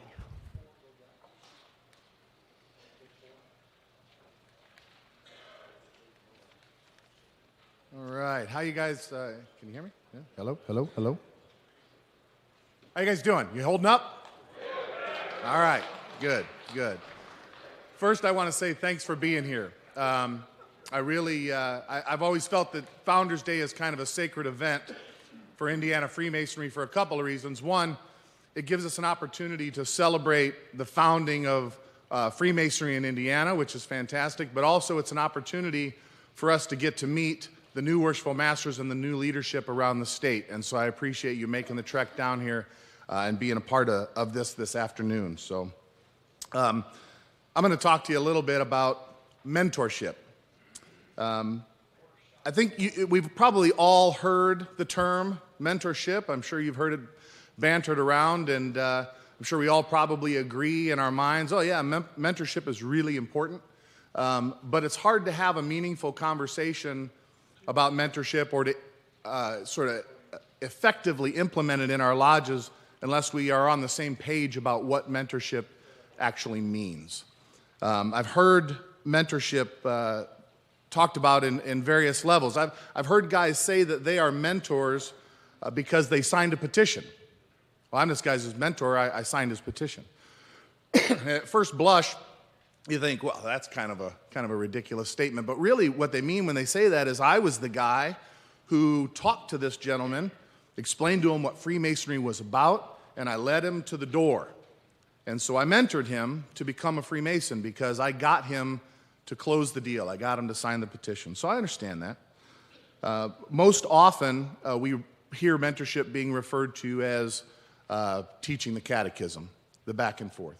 It's when a guy comes in to become a member, he gets assigned a mentor, and that guy is supposed to work with him as he progresses through the degrees. Also, a very valid perspective on mentorship. But I'm gonna later on talk about how it can actually be much more than that as well, and that we need to probably take a look at the full scope of what mentorship is, and I'm going to lay it at the door of the new worshipful masters to bring that back to their lodge and try and help spread that understanding and implement it in the lodges across the state. But one thing I think can be absolutely certain, and that's that mentorship is vital to Freemasonry. It's vital to our success, it's vital to growing our lodges, but maybe more importantly, it's vital to retention and participation, because a brother who understands what this fraternity is about and can feel educated about what our degrees teach us wants to be involved. And he doesn't go away because he realizes how it affects his own life when he travels out into the world, and he realizes what it might mean to another brother, someone that he knows. And so mentoring guys educates them about our fraternity. That makes it have more value to them, and they carry that wherever they go. It actually, in my opinion, speaks directly to the heart of Freemasonry, because as Masons, we are here to teach, particularly if you are an officer or a worshipful master of your lodge. Your job is to teach those who come in what you know about this fraternity. And you don't have to be that experienced. You shouldn't think to yourself, oh, mentorship is for those guys that know all the ins and outs of Freemasonry. You just have to teach what you know. You know, what you have experienced in your short or long time in the fraternity, share that with these guys as they come in, and that is mentorship to the new member. This is a fraternity, and as such, you've heard some of the guys talk about it, it's built on relationships. Everything that we do is about our relationships, not just to our brothers, but also to our fellow men out in the world. Mentoring is the tool that we have to build those relationships in our lodges. It opens doors to understanding the craft for the new guy that comes in. But it doesn't just open doors to the new guy coming in. You'll find that as you mentor people, you grow as a person as well. That interaction, that time-old adage of as iron sharpens iron, so does one man sharpen another. That's what mentorship is. We both grow in the interaction. And so not only does it open doors to understanding the craft for the new Master Mason who's coming in, the process of helping him and trying to teach him and possibly even encountering things that you might not have answers for is going to help you grow as well. So don't shy away from it and try to embrace it as much as you can. For the purpose of discussing this afternoon, I say we break this up into two categories. We've got practical mentorship and what I'm calling confidant membership. Now, those aren't technical terms, I just made them up, but I think they'll work for our discussion here this afternoon. So when we're talking about practical membership, we're talking about the things that we do already know, the mentoring of teaching proficiency in the lodge, the mentoring of before you can progress from your entered apprentice degree to your fellowcraft degree, we want you to learn the catechism, the questions and answers, or whatever the level of proficiency is in your particular lodge, so that candidate can progress through the degrees. But let's say that maybe your lodge doesn't do proficiency at all, or maybe your lodge isn't requiring anything specific for the guys to move from one degree to another. Practical mentorship expands beyond the scope of that catechism as well. It's also staying in contact with the new brother, making sure that he feels welcome and wants to come to lodge. Whenever your lodge is having an event or is having a degree, an event, a dinner, whatever it is, maybe you reach out to that guy and you call him and you say, hey, brother, I know you're an entered apprentice, you just came in. We've got this thing going on, fish fry up at lodge. We'd like you to come up and be a part of it.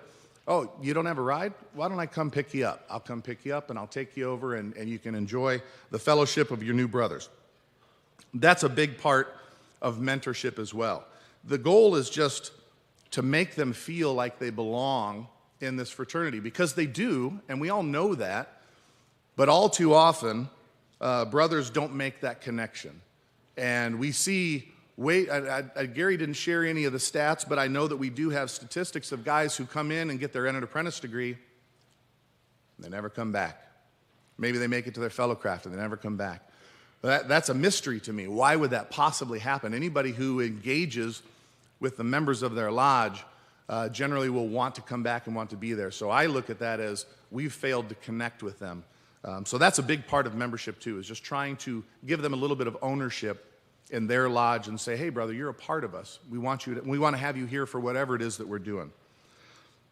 Mentoring often can happen on a one-on-one basis, but it can also be a committee in your lodge, which is highly recommended that you develop a committee of guys who are going to, maybe it's one guy in your lodge, if you're a small lodge, maybe it's a few guys, and they build this committee to handle these tasks of practical membership. Porter Lodge 137 up north, they've got a committee and they schedule these mentoring days that are separate from the lodge stated meetings or degree days, where they bring multiple candidates up and 3 or 4 of them, of the members of the lodge, sit down and go through all of the things that we would like them to learn before they progress. It has a practical aspect. We're teaching them the catechism, or we're teaching them about the degrees, but it's building relationships. And these guys become friends with one another, and then it's much easier to come pop up to lodge on a degree night or a stated meeting when you've got friends. And that's really what the heart of practical membership is building. But there's also confidant membership, that age-old term that I made up before I wrote this here. Confidant membership is a little bit more than the practical side of things. Let me ask, you guys are all worshipful masters or officers in your lodge. Just by a show of hands, and I can see most of you despite the lights, how many of you have somebody in your life that when you joined Freemasonry became someone that you relied on to ask questions to, or to show you kind of the ropes of what was going on, and that guy probably encouraged you to get into the officer line, and the reason that you are sitting as a worshipful master right now is because you can say, that guy took me under his wing and showed me how things should go. How many of you guys have somebody in your life like that, right? That is confidant membership, or mentorship. I've got a couple of them myself. I'm fortunate to have 3 or 4. Some are still with us and some are gone. But what I can say is that was somebody that when I had a question, I could go to him and ask it. Didn't matter what it was. And if I was frustrated and I was angry, I could go to him and it didn't matter. And he walked me through and he guided me and he showed me how to navigate this very complex thing that we call Freemasonry.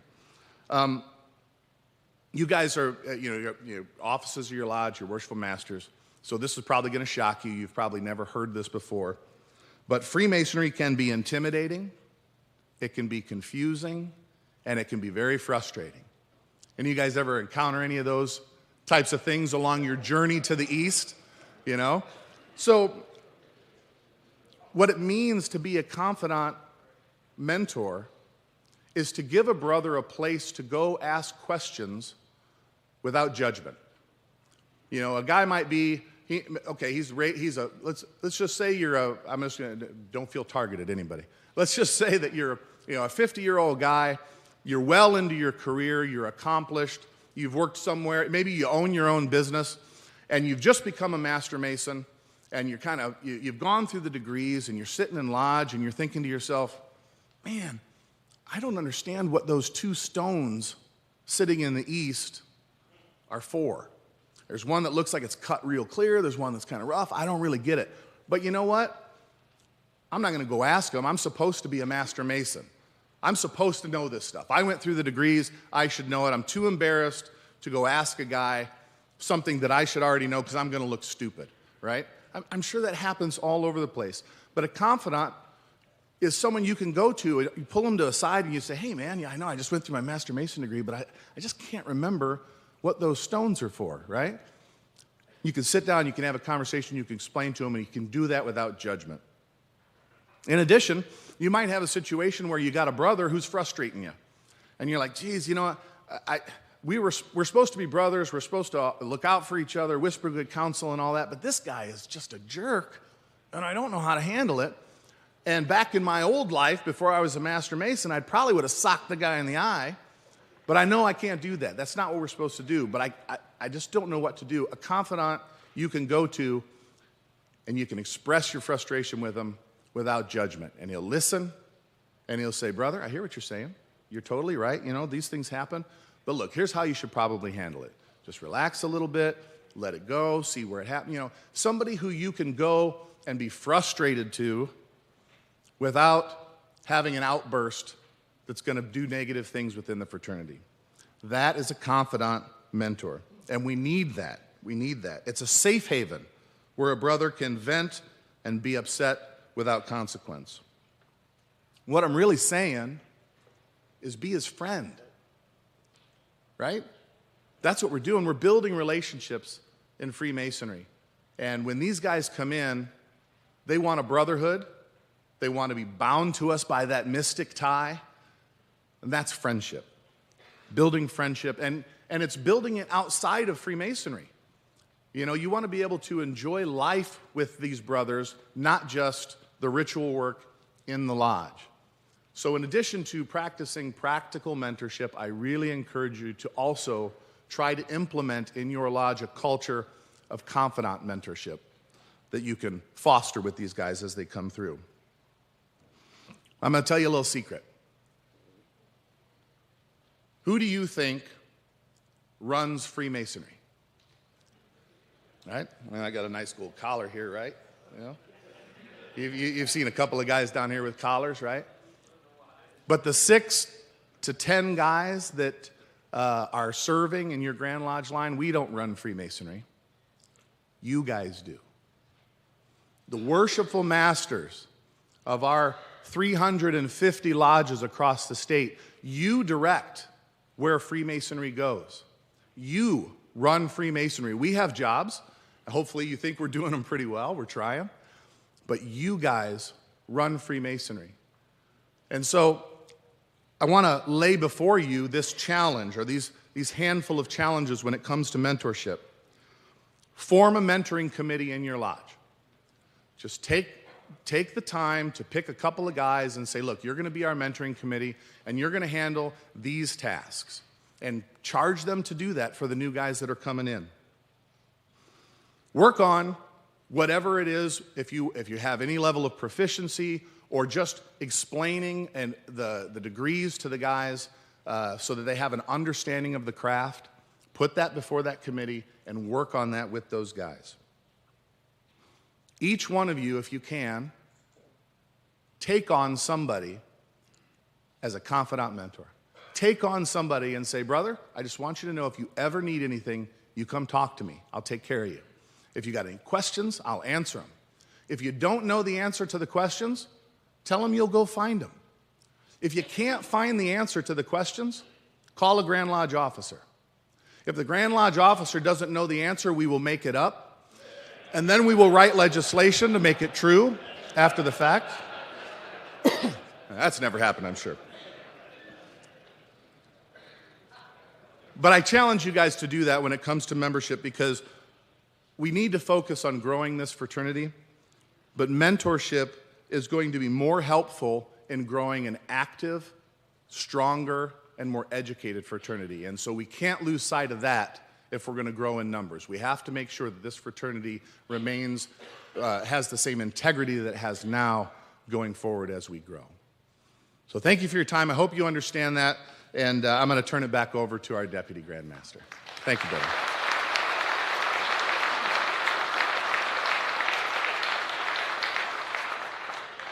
All right, next we're going to hear from Randy Seipel on Restoration Lodge. And a note to my friend up here in the up top, we're going to move the next presentation to after the break. So, surprise, yeah. You're welcome. Man, that is a lot of Randy Seipel right there.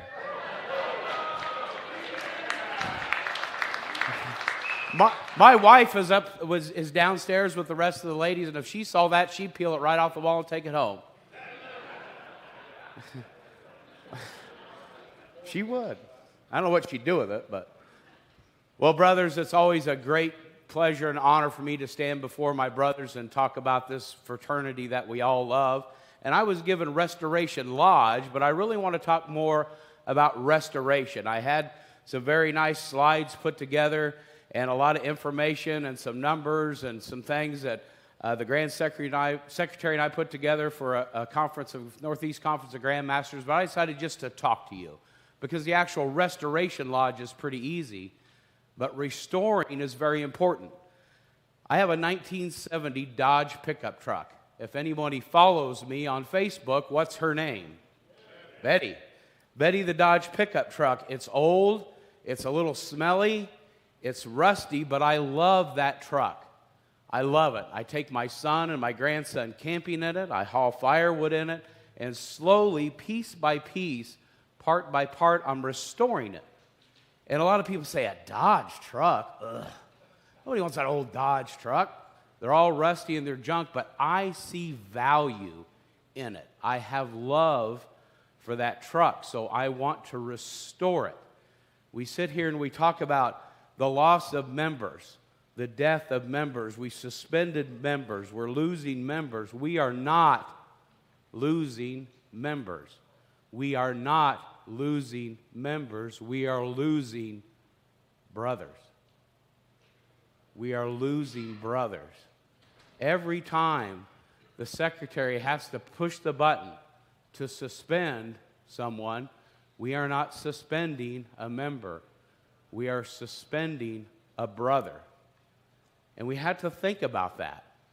Why are we losing members? Why are we suspending him? I can tell you from working in the Grand Lodge office for 6 years, 7 times out of 10, I bet, it's not because they can't afford to pay their dues. It's not because they can't write a check for $100. It's generally one of maybe 3 reasons. They're not finding value. They're not getting attached. They're not being mentored. They don't have that connection. We didn't build that connection, or we didn't meet their expectations, or they joined something that they really didn't understand what they were getting into. A lot of brothers do fall into financial problems. They're too proud to ask for a dues remission. They don't get called, unfortunately, as to why they didn't pay their dues, or the only time we do talk to them is because they didn't pay their dues. It is not the secretary's job to be the dues collector. Where's all our secretaries out here? Look at all of them. You guys give these secretaries a round of applause.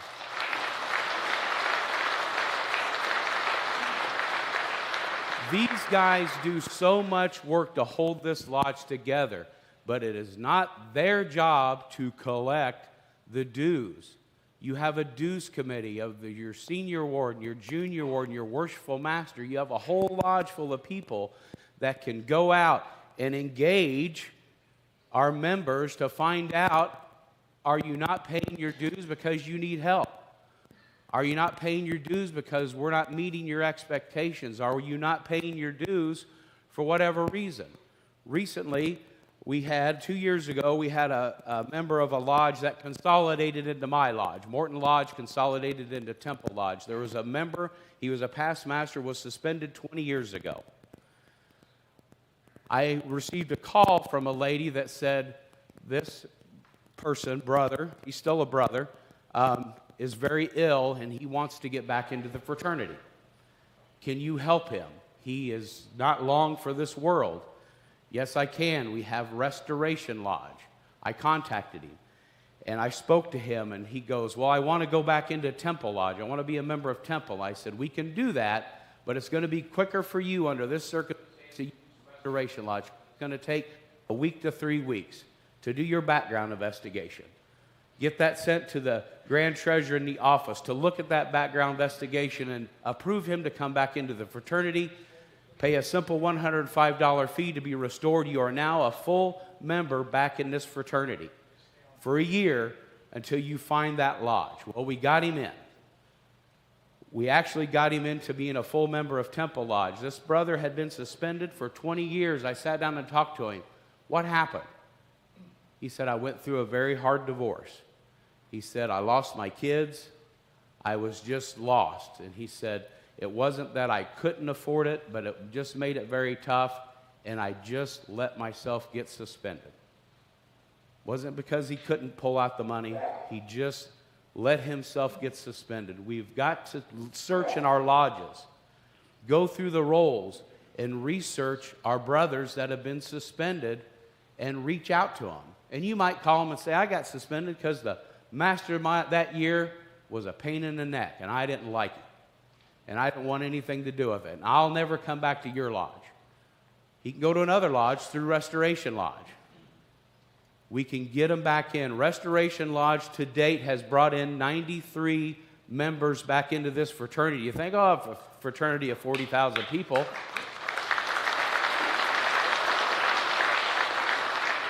A fraternity of 40,000 people, what's 90? 90 is a whole lodge worth of members. There is value in going back to these members. They might have went through a divorce. They might have went through a job change. They might have moved. We might have lost track of them. They might have lost track of us. It really doesn't matter. But we can find these brothers. Take the time. We talk about setting a membership committee. Have your membership committee go through the list of suspended members. Don't just go back a year or two. 20 years. That particular brother, before he died, came to a stated meeting, came to an EA degree, and did the questions and answers about as good as anybody I had seen. He lived a Masonic life those years while he was suspended. He just didn't have the card. He didn't have the card. So Restoration Lodge is a simple way to go back in. Even if you're coming back to your own lodge, we talk about a warm lead, a hot lead. A guy wants to come back to the fraternity. Are we going to sit there and make him wait 3 months for him to go to his first meeting to come back? That could cool off really quick because of the process. So Restoration Lodge, a week to 2 to 3 weeks. You do the background check. I think it's $14.95 now, I do believe, $14.95. Get it approved. He gets his restoration card, travel to any lodge in the state of Indiana, and then transfer to a lodge. He can lodge shop. Not every lodge is for every brother. We're all the same. We all follow the same edicts, the guidelines, but there's just different families and different cultures and different personalities and lodges. And that's why we have 350 some lodges. I get the opportunity to go to lodges all over across the state. They're all great brothers, but they're all a little different. Some lodges, you know, you put the black suit on, you put the tie on. Other lodges, we wear polo shirts and blue jeans and dress pants, but we're all Masons, we're all brothers. So not every lodge is for every person, and that gives this brother coming back in an opportunity to come back. And again, I can't stress strongly enough, what does a shepherd do when he loses a sheep? What's he do? Does he let it go? He goes and finds it. Why? Because he loves that sheep. Because he's invested time in that sheep. He's invested his protection and his love and security and fed this sheep just like we do members. We've got a lot of time invested in these members, in these brothers. EA degrees, mentoring, fellowcraft degree, Master Mason degree, meals. I didn't want to talk too long. I have a minute. Meals and the brotherly love that we've exposed them to. We've got time invested in them. Brothers, please go out. Look at those members that's been suspended and demitted. It doesn't matter if they come back to your lodge or any lodge in the state of Indiana. And if I can't stress it enough, we are not losing members. We're losing what? Brothers. My brothers, thank you very much. I hope you have a great rest of Founders Day. Thank you.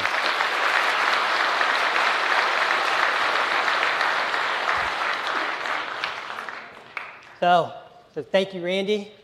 We have hit 11 o'clock. I know the Grand Secretary's got a great program across the hall for the secretaries and treasurers, and I don't want to cheat him out of any of his time. So we're going to take our 15-minute break here. Secretaries and treasurers, please assemble across the hall in the ballroom. And we will come back and start at 11:15, and we probably will start with Steve Bates. Thank you.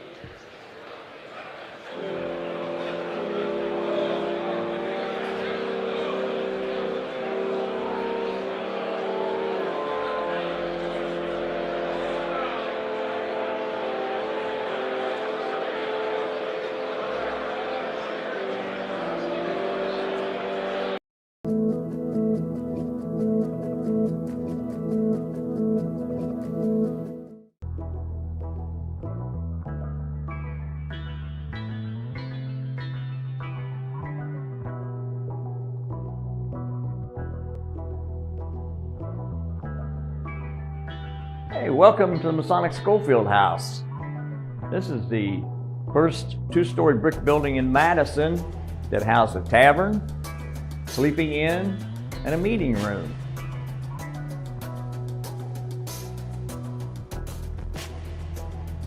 The significance of the building is that in 1818, 14 Masons came here and met upstairs in the meeting room for 3 days and formed the Grand Masonic Lodge of Indiana. And you'll notice here, back in the day, these fireplaces are shallow because of the Adams Brothers design that let the fire hit off the back wall and therefore heat the room up quickly. You say, well, the tavern looks small. Yes, but back then, you may have one traveler in here, you may have 2 or 5, but no more.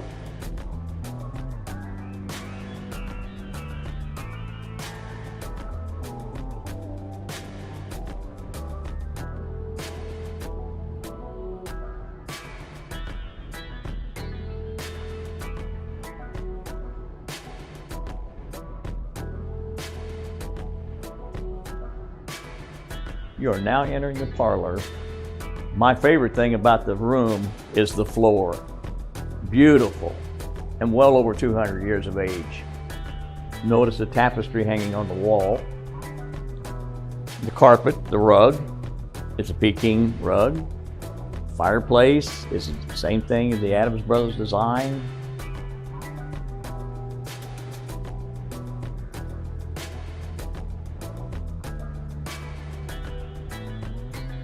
The original house was composed of the tavern and the parlor, which was a bedroom.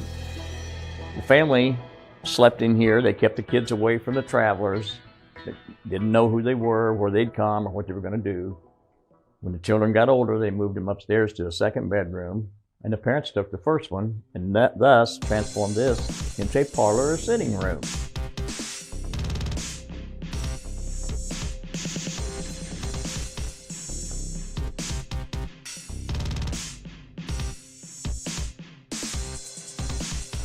The painting is an original by C.S. Townsend. The sword is Joseph Schofield's Knights of Pythias sword.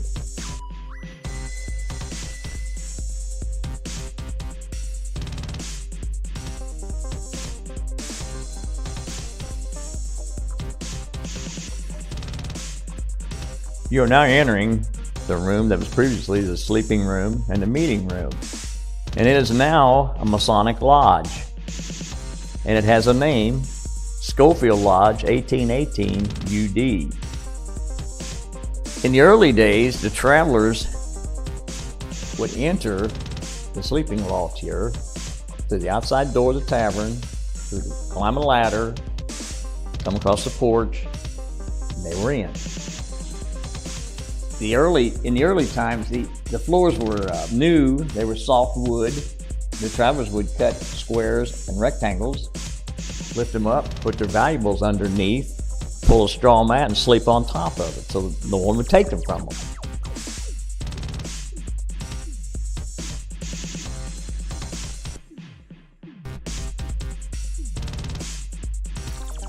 This is now set up as a Masonic Lodge, and it is to be used by any Masonic Lodge in the state of Indiana to come here, confer a degree, have a meeting, or just come and visit.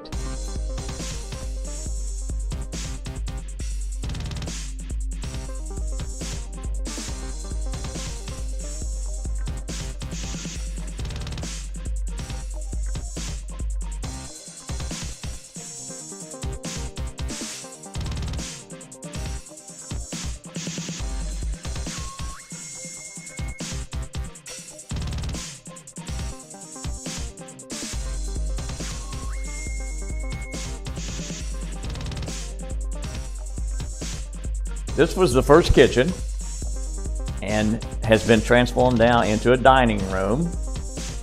On the wall over here is a painting by Darrell Beach called The Beginning.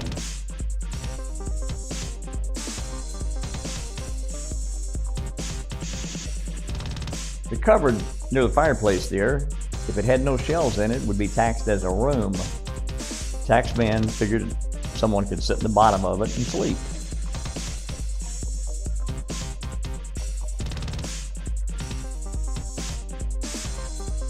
You're now into the big working kitchen. Over here you might see the original piece from the house was a table. Notice the fireplace, it's a two-flue fireplace. You have a high heat, medium heat. You can rake the coals over for baking. And as in the other room, there's also a cupboard near the fireplace, and this too, even though small, would be taxed as a room with no shelves around it.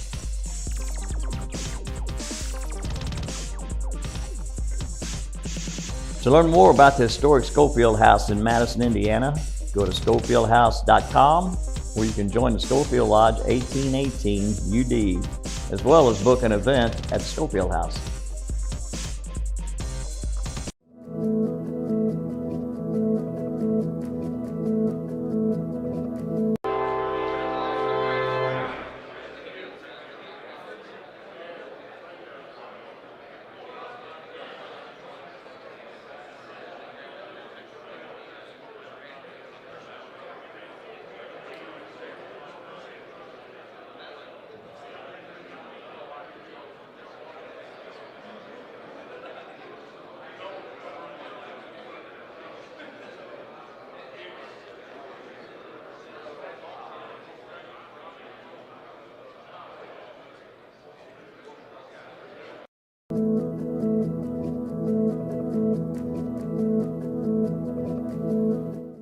Hi, my name is Andrew Stevens. I'm the Marketing Director for the Grand Lodge of Indiana, and today we're going to walk you through the new for 2022 email drip campaign created for new Master Masons. Before we get to the why, we wanted to talk about the what. What is an email drip campaign? Simply put, an email drip campaign is a series of automated emails that are sent to an individual after their email address and other pertinent information is loaded into an email management tool such as Constant Contact. Many email drip campaigns share one or more common attributes. This can be education, brand awareness, re-engagement, or promotional. In reviewing the example on the right, the campaign starts with a trigger action. This is the purple box.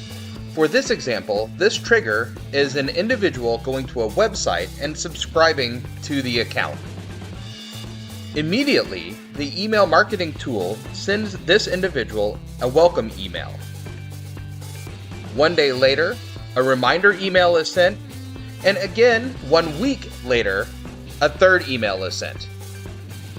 For the Grand Lodge of Indiana's drip campaign, the trigger will be shortly after the secretary of the lodge where the brother was raised enters the new brother's information into the lodge database. Now that you have an understanding of what a drip campaign is, we want to talk to you about the why. Why does this fit the needs of the Grand Lodge of Indiana and our lodges throughout the state? Firstly, we want to quickly congratulate the new brother on being raised to the sublime degree of a Master Mason, and begin to give him the information that he's going to need to look through the Indiana Grand Lodge portal for more information on Freemasonry and how Freemasonry is executed within the state of Indiana. It is not the goal of this campaign to remove the lodge as the source of information from the brother. We just want the brother to have more information and more opportunities to find questions on his own and bring those back to the lodge for more enlightenment. This is one of the reasons we are strongly encouraging anyone involved with Freemasonry inside of the state of Indiana to visit inglmarketing.com/drip to learn more about this program and view the emails that will be sent to these newly raised brothers. After the email campaign is triggered, an introduction email will be sent. In this email, there will be a brief message from the Grand Master along with the individual's login information to the Grand Lodge member portal. Following this, about every 2 to 4 days, will be messages about Compass Park, the Indiana Masonic Home Foundation, Masonic etiquette, there'll be 3 of those messages, types of Masonic meetings, information on Masonic relief, Masonic awards, traveling and degree work, Lodge parliamentary procedures, also a series of 3 messages, information on scholarship programs, including Masonic youth groups, information on ladies groups, information on Masonic singing and oaths, general information on attire. This does not include dress codes. Those are set at the lodge level, if any. Information on table lodges and festive boards, information about Freemasonry and religion, and finally, information on plural memberships, lodges under dispensation, and appendant bodies. A brief point on appendant bodies.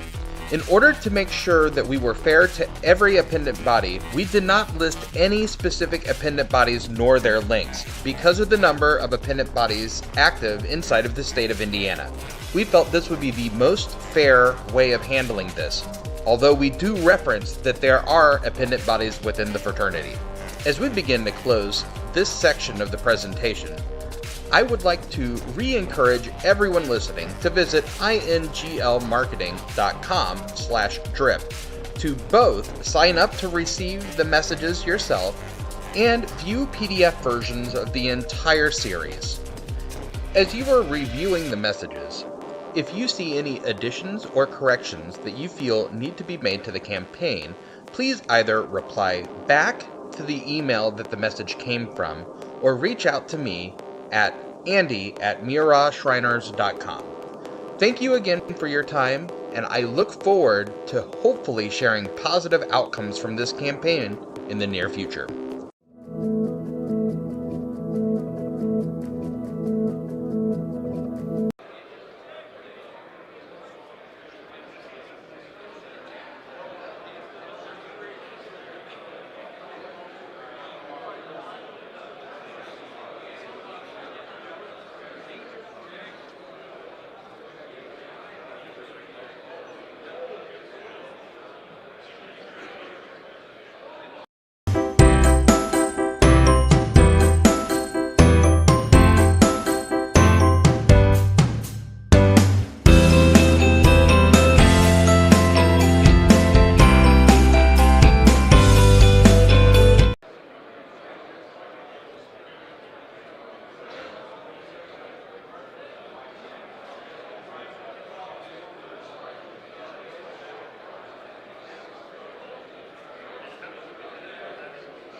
Brethren, if you'll take your seats, please.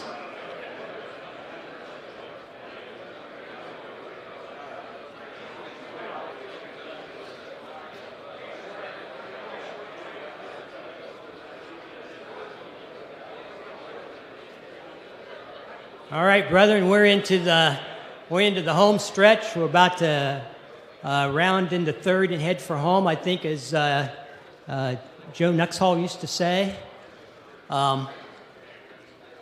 So it's my pleasure to introduce Right Worshipful Brother David Morgan, Senior Grand Warden, to MC the balance of the program.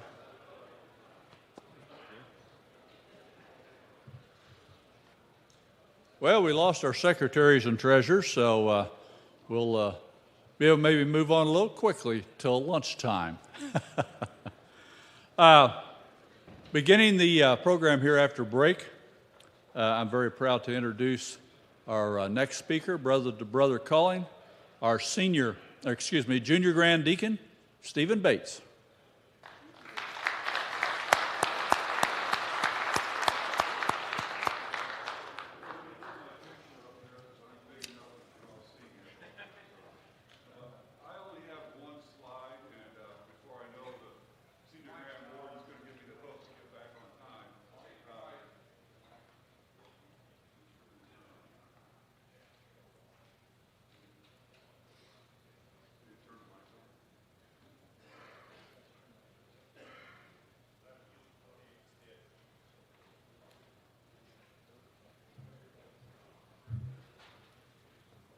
Yeah, I'll adjust it before, like I said before, the Senior Grand Warden gives me the hook. I have one slide is to talk about is brother-to-brother calling.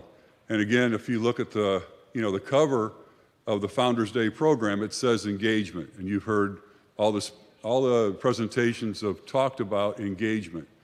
Brother-to-brother calling is another tool that is in your toolbox to engage with your brothers, the members of your lodge. This is a program that actually started at the Scottish Rite at the Fort Wayne Valley and has spread through the Northern Masonic jurisdiction. And it's now one of the grade points that they use when they judge the valleys for excellence. And we've talked about this at the Grand Lodge of Indiana, that we'd like to see this program get throughout our lodges here in Indiana. And what it really works down is you don't have as many members as the Scottish Rite Valley would have, but what the Scottish Rite does is they get together, a group of brothers get together on a one day of the week, and they typically have dinner, and they have their cell phones, and they have different rooms in their office, and they call brothers and talk to them. And of course, most of the brothers that don't come to lodge expect the phone call probably of where their dues payment is. So these calls are intended not to be anything to do about money, just to see how that brother is doing, how his family's doing. And there's been some heartfelt stories of brothers that have reached out when they actually hear from somebody that they thought people didn't care about him anymore. And I'll point out my good friend Keith Jacobson, who is a member of the Fort Wayne Valley.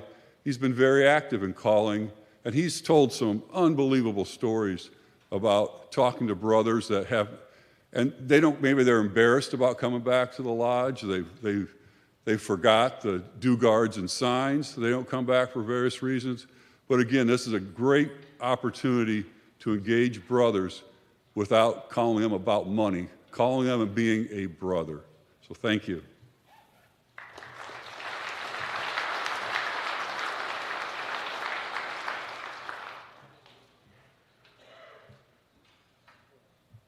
Thank you, Brother Steve. Appreciate that. And you're right. It means so much to get a call from a brother. And anyone can do that, right, Steve? Anyone can call a brother. So keep that in mind. Anyone can call a brother's widow. So it's a way for us to show our affection in a very brotherly way. At this time, next presentation will be on leadership. And I'd like to call up front, Brother David Hostler from Battleground Lodge. Brother David.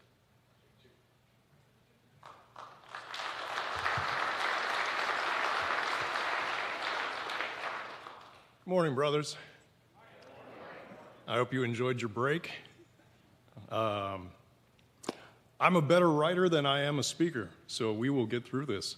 I have a question for everyone. Where have all of the leaders gone? That was a question I was asked while visiting a lodge a few years back. I was speaking with an elderly brother, and his inquiry was more of an offhand comment in the middle of a conversation about the history of his lodge and the members who had since passed on. His query was also a statement about the current state of his lodge. I looked around the room. I wanted to give him an answer quickly, but I realized just how complex of a question it was. I went home that night and I did exactly what that dignified octogenarian was asking me to do. I thought a lot. To be quite honest, I have never stopped thinking about that question. The more I wrestled with that question, the brother's question, the more questions I came up with myself. I wondered if, in fact, there were more leaders back in what some deem the glory days of our fraternity, and if there were more men who were previously called to lead, what had changed and what had caused them to disappear. I quickly found that I could spend hours thinking about these things, or I could focus on the present and the issues we face today. People are always looking for leadership. Every single day we go about our life and we look for guidance on what we should be doing. In school, our teachers were the leaders. They led by example in the way they acted and spoke. They set us up for success in our life by their daily teachings. They led us to where we needed to be. In our professional life, our bosses are leaders, or should be. We've all had terrible bosses who made us despise going into work. We've all had a great boss who was a joy to work for and had our back. A good boss made us feel safe. That's what a good leader does. They make you feel safe. Sadly, sometimes we are on our own when it comes to leadership, and that can be a scary place to be. How many of you here knew exactly what to do when you got married, had kids, or had a life-changing event? You had to learn how to lead yourself through the myriad of changes and challenges that life throws at you. Life requires leadership, and learning to be a better leader is one of the single most important skills that you can develop as a person. You will hear many people say that leaders are born, not built, and I disagree. There are some people who are born with more skills that can make them a great leader, just like there are people who are born with skills that make them better at public speaking, writing, playing an instrument, or sports. Leaders are not born. Becoming a leader is a choice. I know for a fact that every man in this room already has the makings of a great leader. All you have to do is make that choice. Leadership is like any skill that you work on with intention. With practice and discipline, your skills as a leader will become more refined, and over time, you will see improvements in your ability to lead others. If you want to see your lodge and your life improve, make the decision to become a leader, because when leadership improves, everything improves. There are many men in this room who are leaders and others who will someday become leaders. Some of us are not leaders in the traditional sense of title and authority, but in each of our daily lives, we interact with people, and in doing so, we sometimes need to have them accomplish something for us or work together to solve problems, to make things happen. That's leadership. For as long as humans have worked together to accomplish tasks, there has been leadership. From the first time humans began sharing resources about 2.6 million years ago, which created some of the first social bonds, which in turn enhanced a group's chances of survival, there were leaders. 130,000 years ago, humans began interacting with social groups far from their own. Resources were exchanged over a distance of about 200 miles, just as we do today, but on a worldwide scale. To accomplish these things, there were and there are leaders. Brother Mark Twain once said, "There is no such thing as a new idea. It is impossible. We simply take a lot of old ideas and put them into sort of a mental kaleidoscope. We give them a turn, and they make new and curious combinations. We keep on turning and making new combinations indefinitely, but they are the same old pieces of colored glass that have been in use throughout all the ages. This talk is not a new idea. It's just a turning of that old mental kaleidoscope. My brothers, Freemasonry is a fraternity comprised of speculative builders, and so how do we build leaders who value not only bettering our ancient institution, but also the men who make up its membership? It is my opinion that we do so by instilling the characteristics and ideas of servant leadership into our membership as they begin their Masonic journey. Not every man who comes through our doors will become a leader in this organization, but if we find 1 man out of 10 who has that inclination and do our best to develop his skills, this fraternity as a whole will be better for it. Freemasons are known to be men of integrity, men of respect, and men who understand charity and relief don't always come from your checkbook. We are men who are accountable for our words and our actions, men who are honest and empathetic, men who are interested in self-improvement. We know how to lend an ear and extend our hands to build a stronger community. These qualities are exactly what are needed in good leaders, and these are some of our core values. We should be seeing an overabundance in leaders in our fraternity. I know that all it takes is a spark, and that flame can be ignited. So let's take a look at the 10 principles of servant leadership and how we can apply them to Freemasonry. The first principle is listening. To be a good leader, you must be a good listener. Listening is one of the most underutilized tools in leadership. Traditionally, leaders have been respected for their decision-making skills and their communication.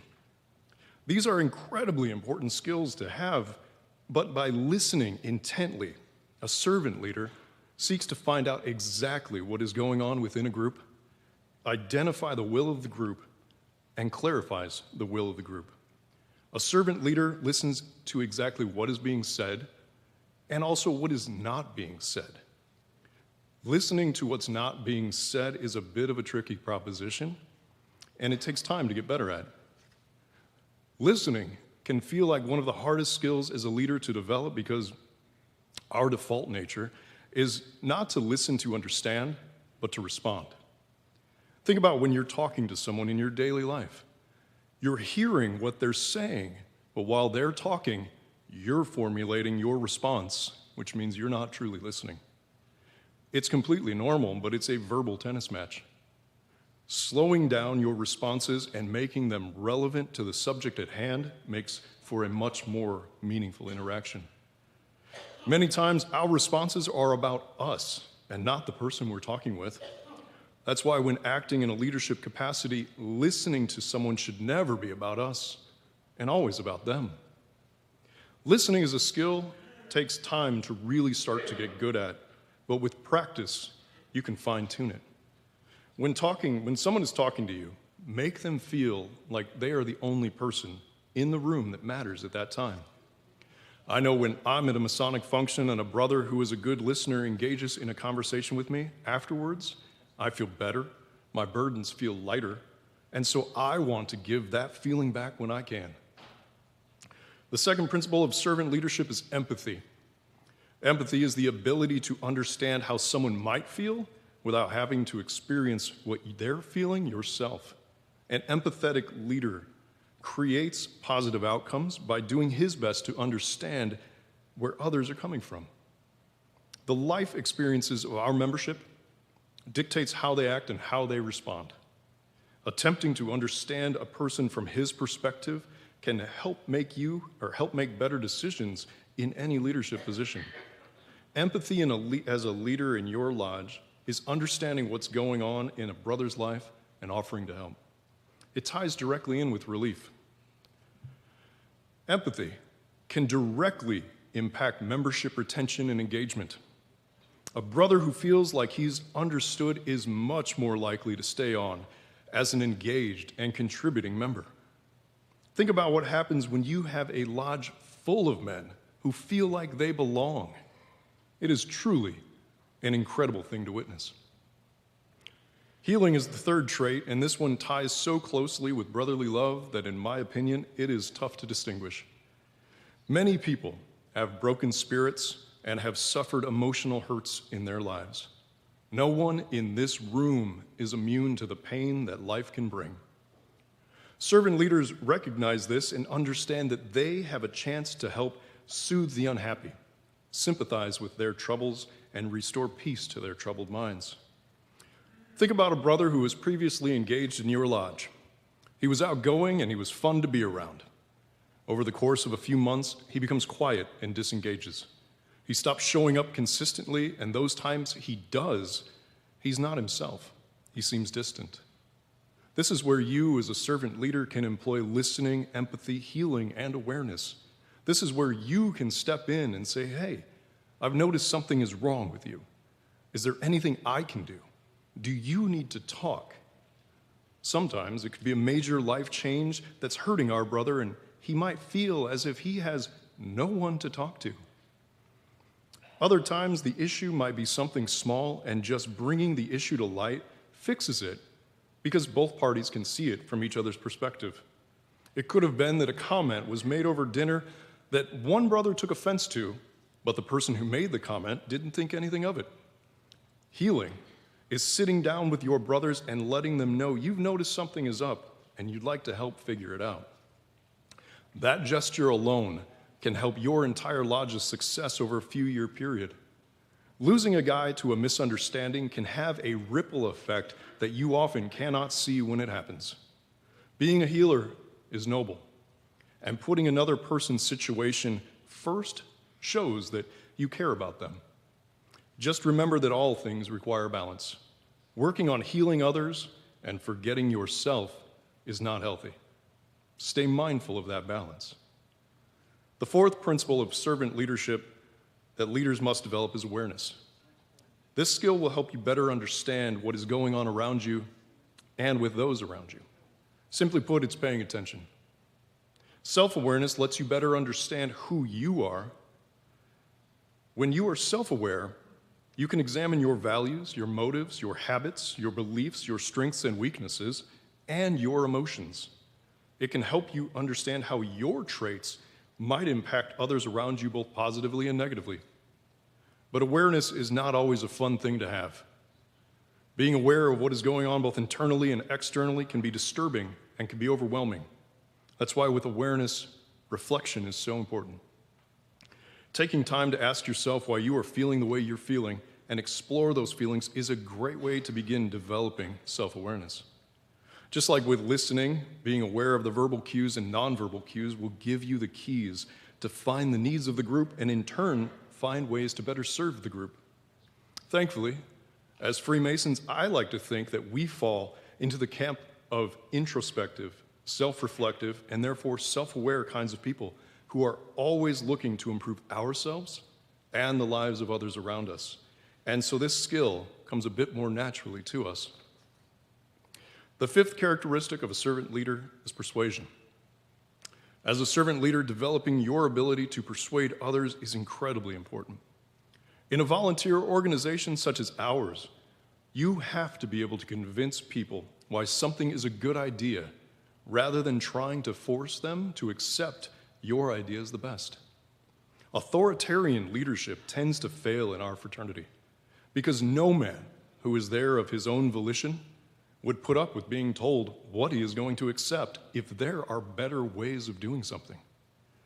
Sometimes persuading people can get a negative connotation, but it shouldn't be that way. Think about a change that you need to see in your lodge that will positively impact the future, but you get some pushback from those old past masters. I know it's easy to make the grumpy past master jokes, but the one thing that I know is within many of those men who have earned that title, there is a strength and there is wisdom. Many of those men kept our lodges going as our numbers began to fall off after the fraternal boom of the middle of last century. We are indebted to these men, but sometimes you will find that they are not fully on board with change. We can't get anything done because of these past masters saying no to everything. I'm sure many of you have heard that. I know many guys who throw up their hands and give up. This is where your skill in persuasion comes into play. Say you want to bring more Masonic education into your lodge. A handful of brothers wants to be able to meet 1 or 2 nights a month and use the lodge building to have a group study session. You think it's a simple request, but when you make the request in lodge, you receive pushback from a handful of guys. At the time, you can't understand why you're getting that pushback, and so you start listening to those guys. When listening and watching, look for the brother who is most vocal in his opposition to the idea. Sit down with him and ask him to look at your plan and ask him to give critique points on how it could be made better so that he would be okay with it. You tell him that you want him to share the knowledge he's got with the younger brothers and that without him, it might not be as good as it could be. What you might find after listening is that they tried to bring in education in the past and it didn't really take. And so now it's believed that since it didn't work then, it won't work now. That's when you ask him to give you 6 months and see what the results are. Persuasion also often has to play to the ego, and that's okay as long as it's done in a positive way that benefits everyone and never in a negative fashion. Remember that persuasion is not manipulation. I can tell you from experience that engaging a brother like that and getting him to share his knowledge with the younger members is a gift that cannot be bought. The 6th principle of servant leadership is conceptualization. It's the ability to dream big dreams. It's the ability to look beyond the day-to-day and see the what could be in the future. As children, we all dreamed big. As adults, we tend to lose that, and our focus shifts on getting through the week so that we can relax on the weekends. All great leaders in the course of human history have looked out at the what could be and saw something that others couldn't see. Conceptualizing means you have to develop the ability to look up and outward. You have to be able to step back and temporarily disconnect from the day-to-day realities. And this isn't easy. This characteristic takes discipline to develop, and if you are constantly worried about the minutia and your focus is there, you cannot detach. Conceptualizing, like the other servant leadership principles, requires you to listen. When you're listening, you're hearing all that is going on, and it can help you with the clues to figure out what the long-term vision and plan for your lodge could be. Notice I don't say should be. You might not always have the best plan, and so you always need to be open to the vision and ideas of others. Their ideas might actually be similar enough that it doesn't matter which concept becomes reality. As long as we're all thinking about the long-term viability of our fraternity, all good ideas should be welcome. It could be talking about and beginning to design a plan for the next 10 years in your lodge's future. It could be looking at the long-term cost of having a building and if that building can be maintained. It could be looking at the incoming members and designing plans and training sessions to develop their strengths in order for them to become successful leaders within your lodge over the next decade.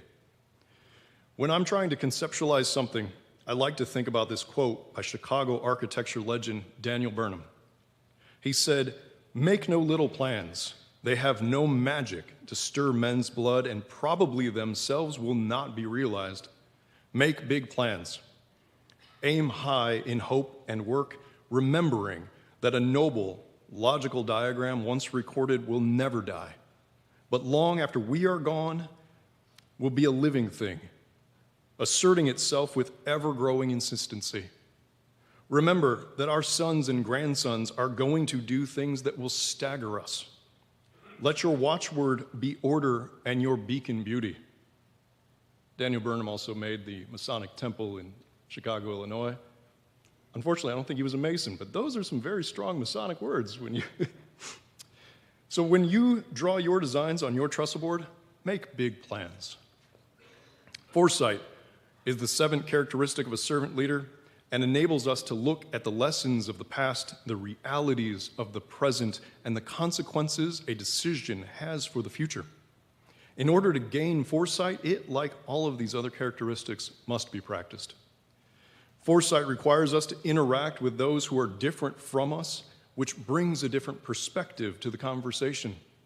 Foresight requires you to step outside of an echo chamber and see the entire picture. Like conceptualization, this can require you to detach and respond only when you have the information required. To hone this ability, you need to be able to look at all of the angles and ask many questions, like, why did you do it this way? What was the outcome? And who was involved? And again, getting to know the past masters in your lodge, as well as the older members who have been around for decades, can help you learn from the past. They are an invaluable resource and one whose advice should never be discarded quickly. Being able to pick their brains on a topic can be like finding the wisdom of Solomon sitting right in front of you. Understanding the realities of the present day can be tough if you cannot weigh them against the past. For you tech guys, I liken having foresight to data acquisition and storage. When you listen intently and ask the right questions, you can file that information into a system in your brain where you can pull it up in order to assist with a decision. Knowing what the previous lessons taught us, understanding our needs in the present, can let us better correct course and anticipate what the future will bring. Just don't be so focused on the past or the future that you neglect the present. Stewardship is the eighth characteristic of a servant leader. Being a steward means a commitment to serving the needs of others. Stewardship means you are accountable not only for your actions, but also of others. There is a reason that one of the first offices you might be offered in a Masonic lodge is the role of steward. It is there that you begin to learn to serve others in your lodge. As Masons and servant leaders, we care deeply for people, and we care for our fraternity, and therefore stewardship should just come naturally. We not only act as stewards to our brethren, but also for our fraternity at large. What we have been obligated to and charged with throughout our degrees holds us accountable to both our brothers and to the world. Our words and actions can be those of good stewardship or bad stewardship. Each man in this room has a responsibility to our Masonic institution in ensuring that it is always represented in the most positive light. Each one of you are a steward in this organization. You volunteer your time and your talent, making it better and helping it carry on its age-old great and good works. Stewardship is being entrusted to care for that which you do not own, and we stand on the shoulders of those men who came before us and left their legacy for us to build upon.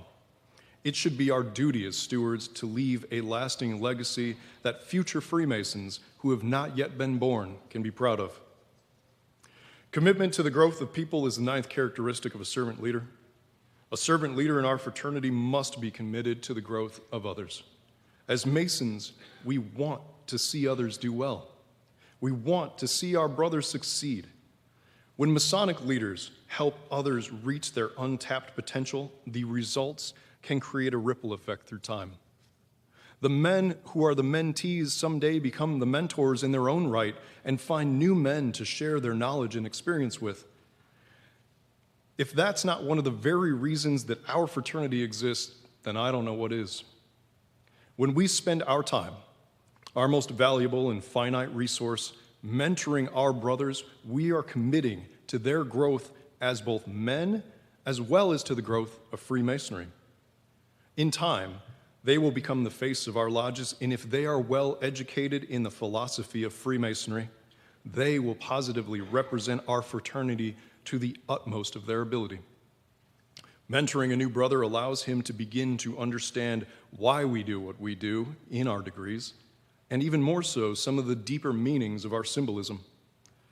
A mentor wears many hats, but each hat is committed to the growth of our brothers. A mentor is a coach, a friend, and a guide.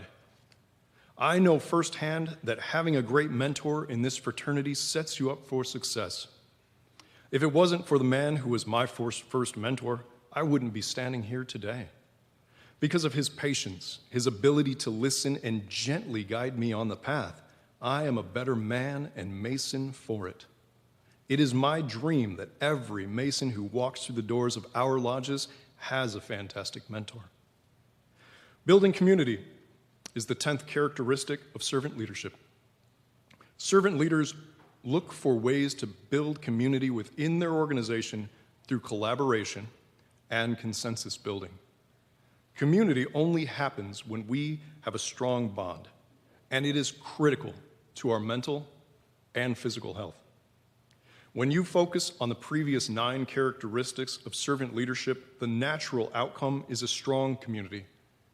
Men who call each other brother and truly mean it. Humans are social animals. We feel a longing to belong and a need to be connected to others. We gather in groups, and when we do so, we feel better. As technology has advanced, we have all become more interconnected than ever before, at any time in human history. The device in our pocket lets us know exactly what our friend in England had for breakfast today. But even with all of this supposed interconnectedness, changes in modern society have caused us to become more socially isolated than ever before. Our communities have broken down as life has gotten busier. Families live farther away from each other than in generations past. The cost of modern living keeps increasing, and we spend more time at work than at home. But those relationships we have at work usually don't come home with us and spend time with us on the weekends. Social media has created echo chambers where we feel that our ideas and beliefs are the correct ones because they're never challenged and are constantly reinforced by an algorithm that does not have feelings. Think back to the winter of 2020 and all that happened. We could no longer gather in person. It was not safe to do so at the time. We were missing our friends, our brothers, and our families. If you were already socially isolated, this new reality could be devastating. We still do not understand the long-term effects on mental health that pandemic brought. Community broke down, lodges shut their doors, and thousands of men lost access to one of the most important things in their life, Freemasonry. We did what we could, but it taught us a lesson that all servant leaders should heed. Community is one of the most important aspects in a man's life. This is exactly where servant leadership and the time-honored teachings of Freemasonry can find a perfect union and can help us rebuild community. When we combine the ideas of authentic listening, empathy, healing, self-awareness, persuasion, conceptualization, foresight, stewardship, and committing to the growth of our members, the only possible outcome is a strong community that can weather all storms. Brothers, I'd like to leave you with a few thoughts on leadership that have helped me over the years. There are over 60,000 books on leadership out there. If you spend your entire life reading about leading, you are wasting your time. Don't get paralyzed by the fact that you don't know everything as a leader. You never will, and you never can. You learn to lead by doing. You learn to lead by applying those principles and theories you've learned and putting them into real-world practice. You learn to lead from your victories. You learn to lead better from your failures. Please remember this. Failing is okay. And as a leader, you have to become comfortable with failure from time to time. You just have to look at that failure and figure out what didn't work and then go back to your trestle board and tweak your designs. I'm pretty sure that even with all of his skills, the chief architect of King Solomon's temple had to go back and make a few changes here and there. Thank you, brothers.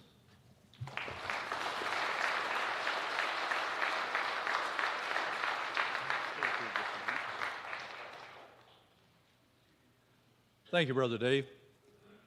You know, we've said this morning, about increasing membership and who is it we're looking for. Sometimes I've heard, well, the young people are really don't seem as interested as maybe they were back in my day, right? The presentation you just heard was from a man that was made a Master Mason 5 years and 6 days ago. Is that my? Yes, sir. All right. So we have leaders, potential leaders out there that we need to be looking at. So thank you, Brother Dave, for that presentation. Good job. Thank you. You know, Brother Dave spoke briefly about how technology somewhat is changing the way we approach membership. And so in this current segment, we've heard somewhat about the Internet Inquiry Committee. And so we thought it might be wise and beneficial if we could share with you perhaps the way a typical Internet Inquiry Committee member handles when someone gets on the Internet and says to us, hey, I'm interested in Freemasonry. What do I do next? You know, it's a new year, an exciting time to embark on this journey of growing your lodge and my lodge. Others in lodges were setting specific goals. Some lodges are putting membership committees together. But you know, without brothers, we cease to exist. With brothers, we can truly share what it means to be a brother in this fraternity. Not just a man, but a Mason. So what are some ways to invite potential brothers to unite with the oldest fraternity in the world? You've heard some of those mentioned in Gary's presentation this morning about open houses, inviting people in for meals. You can volunteer at school events. And there's a whole host of ways that you can begin to bring members and brothers, potential brothers, to your lodge. But again, this morning in this segment, we thought we would just share with you briefly. And to do this, we pulled out all the stops. We have on my left, Brother Derek Sterneman. He is the chairman of the Internet Inquiry Committee. And on my right, one of the members, Thomas West. He is a committee member that addresses the southeast portion of Indiana. So any people that call in from that area, then Tom works at placing them in an appropriate lodge. So, Brother Derek, Brother Tom, are you ready to make your phone call? I think they're ready. Hello, my name's Tom West. I'm with the Grand Lodge of Indiana Internet Inquiry Committee. I represent the Southeast District on the Internet portal where you live. You recently have shown an interest in getting information on uniting with the Indiana Masons. If you have some time, we can talk about it now. I'll answer any questions that you may have. If this isn't a good time, that's okay. You can contact me later on. Tom, you did say your name was Tom, right? I'll tell you what, you mind if I put this on speakerphone? I've got a lot of family here today, and they might be interested in listening in too. Please do. But yeah, this is a great time right now. Okay, well that's really good. I'm sure that you have questions, so let's start with those. As we talk, I will be asking you some questions so that I can better be able to assist you in your journey into becoming a Mason. To be honest, I really don't know where to start. Okay, so let me ask you a question, and perhaps it will start things moving in the right direction. Why are you interested in becoming a Mason? Perhaps maybe another member of your family is a Mason already, your dad or grandfather or brother, or maybe a good family friend. No one that I know for sure. Although when I was very young, I seem to remember family members talking about someone in our family being a Mason and how it changed them for the good. Well, that isn't so strange that you should bring this up. I found that in talking with men like you who are considering joining our organization, this same situation within their families has occurred. Let me explain a little something. Years ago, Masons were not allowed to seek men to join our membership. If a man was interested, he had to approach one of us and request a petition to join. This has all changed now. We can now talk with potential candidates openly about becoming a Freemason. This is obviously a fact because, well, I'm talking to you right now. I'm willing to answer any of your questions. Have you thought of any specific questions already? Well, how often are meetings held and where are they held? Most lodges will hold a meeting once a month, although some of our lodges in Indiana hold 2 meetings a month. The meetings, oh, I got a dead phone, huh? Thank you. Okay, let's try that one again. Most lodges hold one meeting a month, although there are some that do hold 2. The meetings are held on a specific evening each month. My lodge in particular, Eureka 397, meets on the 3rd Monday of each month. About an hour before the meeting is scheduled to start, we all get together and have dinner and sit around and talk and visit and just enjoy ourselves.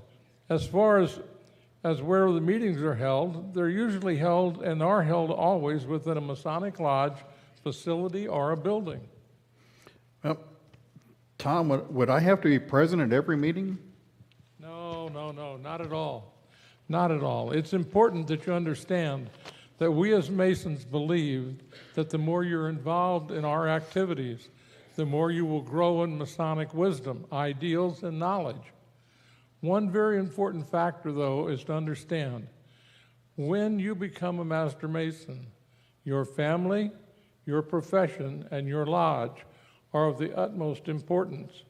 Their order of importance is always just as the way I stated them to you.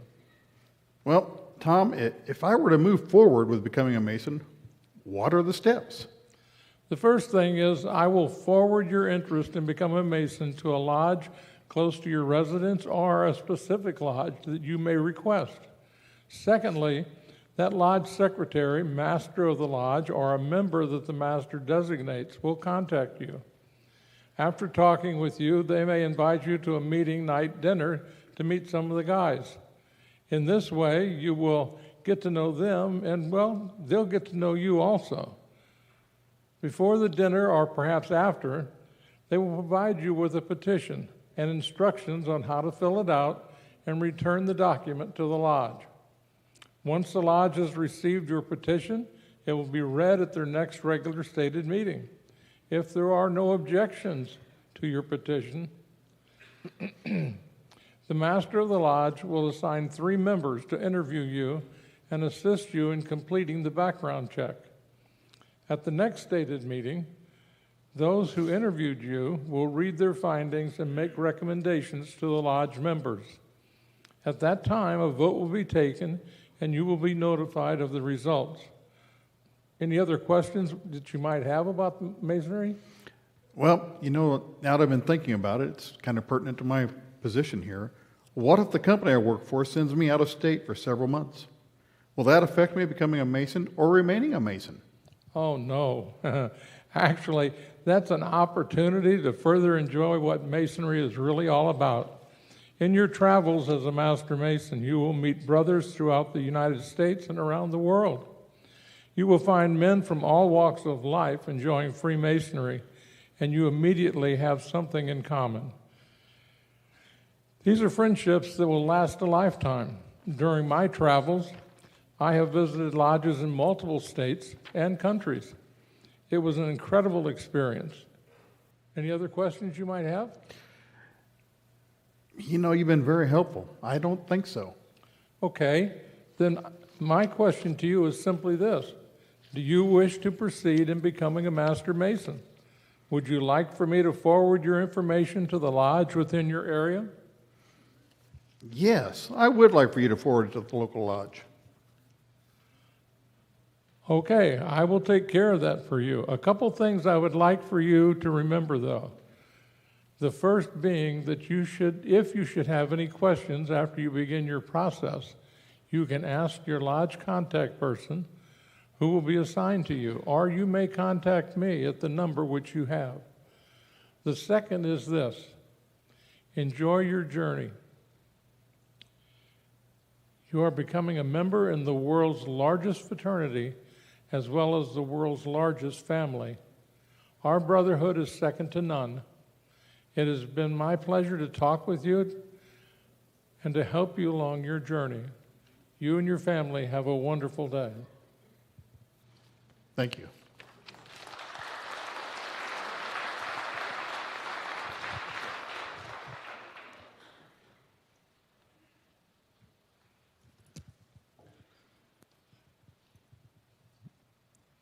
Thank you, Brother Derek and Brother Tom. This phone conversation takes place anywhere from 500 to 1,000 times during the year, and that was just the first initial contact. Many times these committee members find themselves doing follow-up 2, maybe 3 times so imagine how many conversations are taking place. So as you can see, there's much going on behind the scenes to get a man from the initial port of contact to a petition to our lodges. Many times the Internet Inquiry Committee, they do all this work and they hand it off to the local lodge. This is where you can help. Sometimes it gets dropped there. Whether it's secretary, worshipful master, membership committee, whoever, it doesn't get picked up. So you, as worshipful master, member of your lodge, go back to your lodge and find out, what do we have in place in our lodge when we have, as Gary called them, those warm contacts, someone who is already showing interest. It may be a person in their retirement years, they finally have time to do it. It could be that young person, like just spoke up here on leadership. So be sure you have things in place. And remember, brothers, we have men who desire to be better men knocking at our door. It is our responsibility, you and I, to answer that door. So let us strive to make 2023 a great year for Freemasonry. Thank you.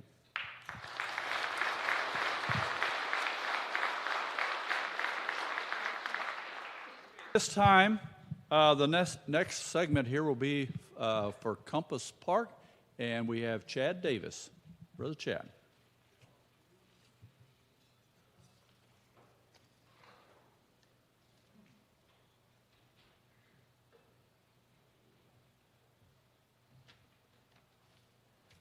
Good afternoon, everyone. So I'm Chad Davis. I'm the Director of Business Development for Compass Park, the Indiana Masonic home. And more than a century ago, our Masonic founders created an organization dedicated to the proposition that if another member was overtaken by misfortune, sickness, or adversity, the other member would come in and help, aid, and assist. In that doing so, the members should be guided by these fundamental commitments. That they should exhibit love and affection, not just for each other, but for others, and by doing so, establishing a community that attracts others who want to live the same way. They should provide relief by easing the cares of those in need and helping them to live rich and meaningful lives, and that in all matters, they should speak the truth and keep their promises. These commitments have their origin in ancient teachings, but it was Freemasonry and its fraternal ideas and practice that inspired the founders to put these commitments into practice in an organization known as Compass Park, through which people would serve each other. Compass Park offers a wide range of living and care options that make it one of the premier senior living communities in the state and a leader in the service for the aging. Through the support of its foundation, the financial needs of Masons and their families are still met. Compass Park is a group of people united by a common commitment to love, relief, and truth that serves others throughout Indiana, whose lives can be enriched by our care and who we hope will be inspired by our service to care for others. So we have a north and south village, which is our independent living homes on the campus, 2 and 3 bedroom homes. Those are fully occupied at the moment. with a waiting list of about 40. We have our brand new Youngs Creek Premier Apartments that opened in May of 2020, right in the middle of the pandemic. And I'm proud to say today that currently we are at about 75% occupancy of those brand new independent living apartments. So we also have Ball Brothers Main Building Apartments. Those are independent living apartments that are studios, 1-bedroom and 2-bedroom apartments. They're on the inside of our main building. We also have an assisted living that has 48 1-bedroom apartments. We are currently at full occupancy of our assisted living with a waiting list beginning on our waiting list as well. So, and we also have a home health by Compass Park. We see in 12 different counties, and our home health is a 4.5-star accredited CHAP certified home health, which is pretty remarkable in itself. We also have our skilled nursing and rehab, which is a 5-star facility. It's the highest star rating that the Centers for Medicaid and Medicaid Services can provide. For the past 5 years, Compass Park Skilled Nursing and Rehab Center has been ranked in the top 10% of the facilities in Indiana. We were just recently named one of the top 10 facilities by the U.S. News and World Reports for 2022 and 2023. Based on our outcomes and our patient satisfaction is what led us to receiving that award. So, our payer sources that we currently take in the Skilled Nursing and Rehab Center is United Healthcare, Medicare, Medicaid, and Optum. We also have a VA contract for our veterans, and then we also provide information to help with the veterans aid and attendance for our veterans in independent living and assisted living. So it's an honor to be here with my brothers today.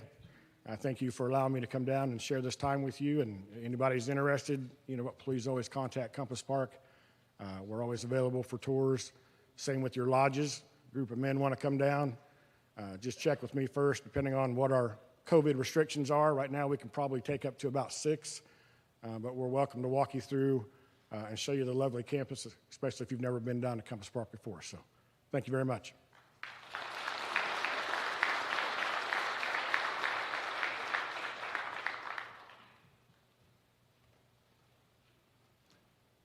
Thank you so much, Brother Chad, and we are very proud of our Compass Park Masonic home. We have good friends that are there, and it is a beautiful, beautiful facility. This time, the next presentation will be that financial arm that supports our Compass Park, our Masonic Home Foundation, and we'll refer to our director, Brother Eric Vermeulen from Freemasons Land Lodge.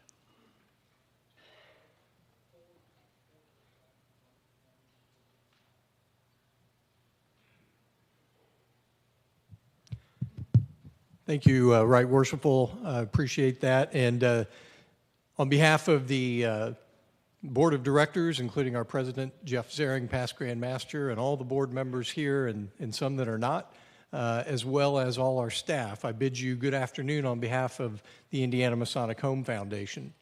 I want to speak to you today about 2 words, and those 2 words are sincerity and zeal.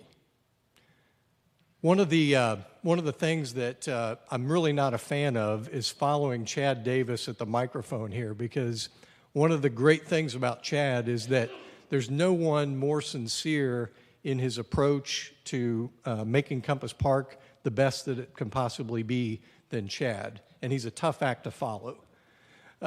So the reality is that all the good things he just talked to you about Compass Park that are happening are absolutely legitimate, and they make our job a whole lot easier. And I guess the thing that I welcome about following Chad is that it gives us the chance to create the nexus between the good things happening at Compass Park, the things that you see that could be made even better, and the opportunities to invest in that improvement. Thankfully, we're in that situation where a lot of improvement has happened, a lot of great things are happening down there, and we don't have to worry about the quality of care that occurs down there. Usually, and here's where I'll bring in that word zeal, usually our zeal toward making a donation to a cause is when things are going extremely poorly or when they're going extremely well. And again, because of Chad and his colleagues, you're in a mood to be zealous toward donating through the foundation to the care of our Compass Park residents because things are going well. And you want to see what can happen even better in future years. There's an old saying that nothing succeeds like success, and in the context of Compass Park, we're certainly in that mode. In our very first line of the Master Mason charge, we talk about the desirability of having zeal for the institution of Masonry. And I'm going to talk to you about a few ways that you can demonstrate that zeal and make that something that you see play out on a daily basis. If we could go to the next slide. So again, just to talk a little bit about the idea that Chad talked about some of the success, here's where the rubber meets the road. Here's where your contributions, your gifts have made a huge difference in making Compass Park the jewel that it is, including an overall amount of $136.7 million remitted since 1980.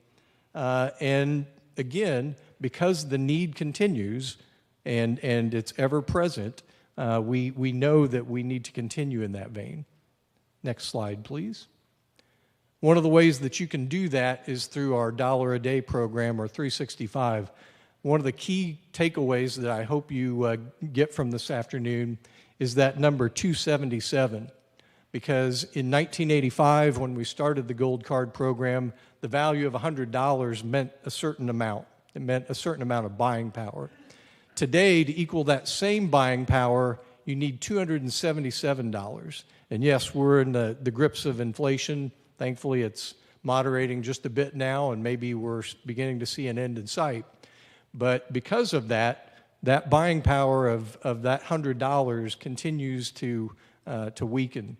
So we're getting ever closer, and I have a feeling one of these days I'm going to get up here and talk to you about the fact that it really does take $365 to equal the buying power. We've been steadily creeping toward that. So keep that in mind. Many of you are Gold Card donors, and we are grateful for that. That is our basic unit of participation. That is the backbone of the Masonic Home Foundation. But if you want to go a little further and increase your gift to $365 or $1 a day, it's a way that you can make that dollar stretch even further. And if we can go to the next slide, you can see the pin a little bit better in full view. This is some of John Bridegroom's great work and one of my absolute all-time favorite Masonic pins. So for a donation of $365, doesn't have to be all at once. You can literally send us $1 a day if you want. Some of the folks in the office may not be real thrilled about that, but we'll make it work, trust me. So you can get this pin for a $365 donation. If we can go to the next slide. Some of the things that you all have helped make happen down at Compass Park. This is one of the great things over the last couple of years, the Veterans Memorial, and we have Most Worshipful Brother Danny Martin with us here down in the corner celebrating his first Founders Day as a past Grand Master, and it gives us the chance to thank him for all the work that he and his lady Teresa did to make this happen. I know it was a labor of love for them, and we were glad to partner with them. So thank you, Most Worshipful.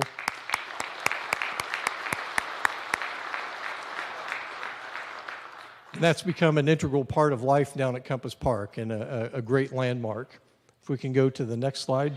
One of the other projects that you all have helped make happen is the Whisper Glide project. There are now 3 Whisper Glide units that allow a wheelchair patient to have a glide with a friend, and they're locked in safely while they do so. So this is a project that we undertook with the Eastern Star Grand Chapter. We got many donations from Masons and lodges, but a big thanks to past worthy Grand Matron Gleda Brooks and Rick Lassiter, past worthy Grand Patron, for their leadership on that. And it's another example of what together we can all do and one of the great ways that we can help. Next slide, please. So other ways that you can assist, you can see right there before here are 10 very good ones, including our donor clubs. You can make a charitable donation or charitable distribution rather through your IRA. You can get involved with our BRIC program. You'll see in the Freemason that drops in before the end of January here in your mailbox, an article I wrote about vehicle donation.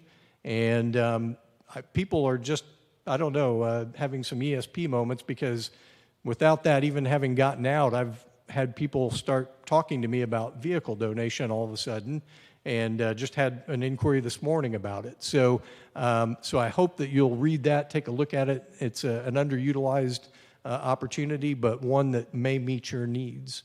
You can do major gift opportunities and namings, Amazon and Kroger rewards, which don't cost you $1.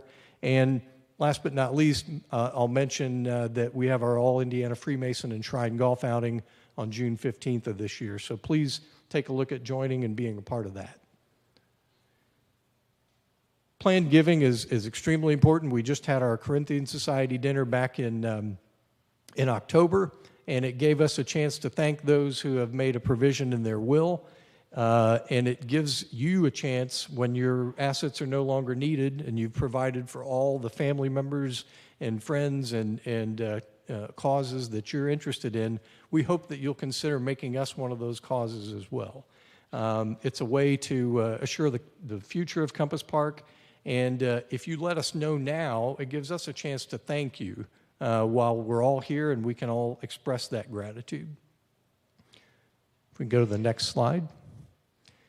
One thing that I promised both Megan Schmidt, Steve Sonnefrank, and Lisa Don Doggett that I would do was to put in a plug that we do have some Riddle Award plaques back at our booth. And if you think you might have a plaque that's owed to you, I can almost guarantee it's sitting back in a box back there. We sent out a blast not too long before Founders Day, letting some of the secretaries and ambassadors know that you might have had one. So if that applies to you, please come back and see us. Even if you're not sure, just come back and see us, because it'll give us a chance to say hello, and we'd love that. So we've got riddle plaques back there. And in summation, we talk about, again, about zeal and our opportunity to do what makes good sense within our fraternity. There are a lot of good ways to help, aid, and assist, and that's a shared obligation that we all have, but this is one very good one. And obviously it will help you not only to feel good, but also it creates a situation where you may wind up helping a loved one, or perhaps even in the long run yourself. And there's nothing wrong with that. Don't ever feel bad about that possibility, because we all put into this cause in order to make sure that it's there for each of us.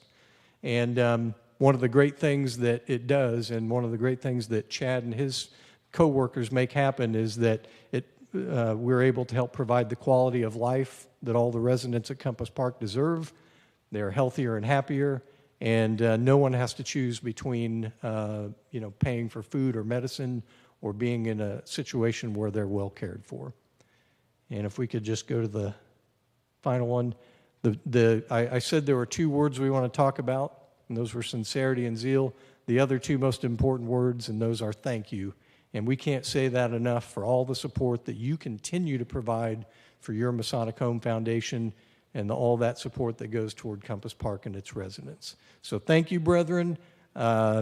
We continue to appreciate partnering with you, and we thank you for all the support that you're going to provide in 2023 as well. Thank you.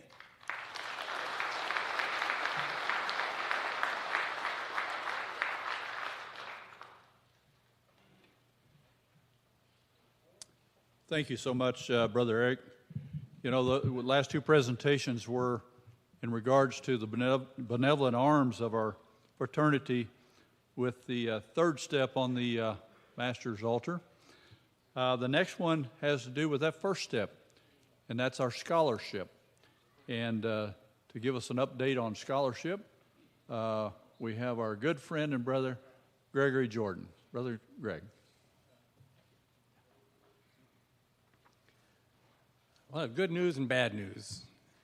The bad news is I don't have any slides for you to see, so you get to look at me. That's the bad news. The good news is I'm here to talk about giving away some of your money instead of Brother Vermeulen, who was asking to get some of your money. So there we go. I'm here to talk about the Scholarship Board. We have a good fund that has, the corpus is around $10 million, and we use the investments off those funds to give scholarships. The next issue of the Freemason will be coming out shortly, and there is a page dedicated there to informing you how someone can apply for a scholarship. I'm just going to give you some of the highlights. If you go to the Grand Lodge's newly designed website and you click on the charities up at the top, the first option is scholarships. So your students, or if you're a Master Mason, you're able to apply too, can click on the scholarships, and the page is being finalized now, but the application portal will be open. Well, it's technically open now, but as soon as we have direction from the information on the web page, it'll show you who's eligible to apply, how to apply, and there's a nice link there that says apply, and you can click on that. So I want to clarify who's eligible and how that's going to work. Master Masons are eligible, and if you want to apply for a scholarship, you can go through your member portal, and it will automatically populate the necessary information we need about you, and then you can just fill in the rest of the application information. One of the most common situations we have that causes us challenges is that some well-intended members end up clicking on the member portal so that their child can apply. And what that ends up doing is creating the scholarship in the member's name, not in the student's name. So we ask that you make sure that if it's a student who is applying on their own, that they click that option that says, I am applying for a scholarship for me, and the relationship has to be a father or a stepfather or a grandfather to be their sponsor, and the requirement is that their sponsor be a member in good standing. All that means is your dues have to be paid. If the sponsor is a parent or grandparent who is deceased, as long as they were a member in good standing when they died, they will still be eligible to be a sponsor for the student. The application can only be filled out online. It's very simple. It doesn't take very long. And once the application is completed, in other words, meaning the student has clicked the submit button, then the lodge secretary and the worshipful master should receive an automated email to say that that application has been submitted. So please be on the lookout for that. It just tells you that someone from your lodge has submitted an application. In about mid-April, then the scholarship board will meet to review all of the applications. Last year we had about 550 applications. We gave away about 450 scholarships, and it was about $500,000 in scholarships that were given out. So it's not a paltry amount. Unfortunately, we can't give full rides to somebody. So, but every little bit helps. Whether they're going to Ivy Tech or Notre Dame, it's going to be helpful to get that scholarship. So the way you can help as members of a lodge or officers of your lodge is just to make sure that the students know that the application portal will be open until the end of March, to know that they can go online to fill out the application. Again, it doesn't take very long to submit, and then we will have a decision made probably by the end of April, and then sometime in May we will send emails to all of the students to tell them whether they received or did not receive a scholarship this year, and we will also send a recap to the lodge of all of the people from your lodge who submitted an application and whether or not their application was approved or denied. One of the things the scholarship board does, if you're asking about GPA, is we do determine every year based on the number of applications and how much money we have to give. We set what the minimum GPA is. So I can't tell you it's always X, but it's generally around 2.5 to 3, 2.5 to 3 GPA. There aren't very many other requirements, so you don't need to worry about a lot of red tape. I think that's all I wanted to cover. So unless anybody wants to raise a hand, and that's going to be unmanageable for me to try and see hands and answer questions, I just want to thank you for your support. I will put in a little plug. We do get some of your money through your dues, and we do get people who occasionally send contributions, and the more people who do that, the more our corpus increases and the more scholarships we can give. So it would be nice if you remembered the Grand Lodge Scholarship Board at some time. But otherwise, thank you very much for your support of the program and your participation with your students.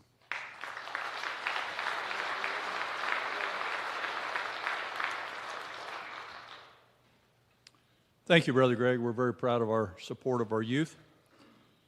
I think our final presentation and presenter is our past Grand Master and brother, Roger Van Gordon. So if you would, go ahead and move on the edge of your seats, because this is generally where you want to be when he's speaking. That's right. That's right.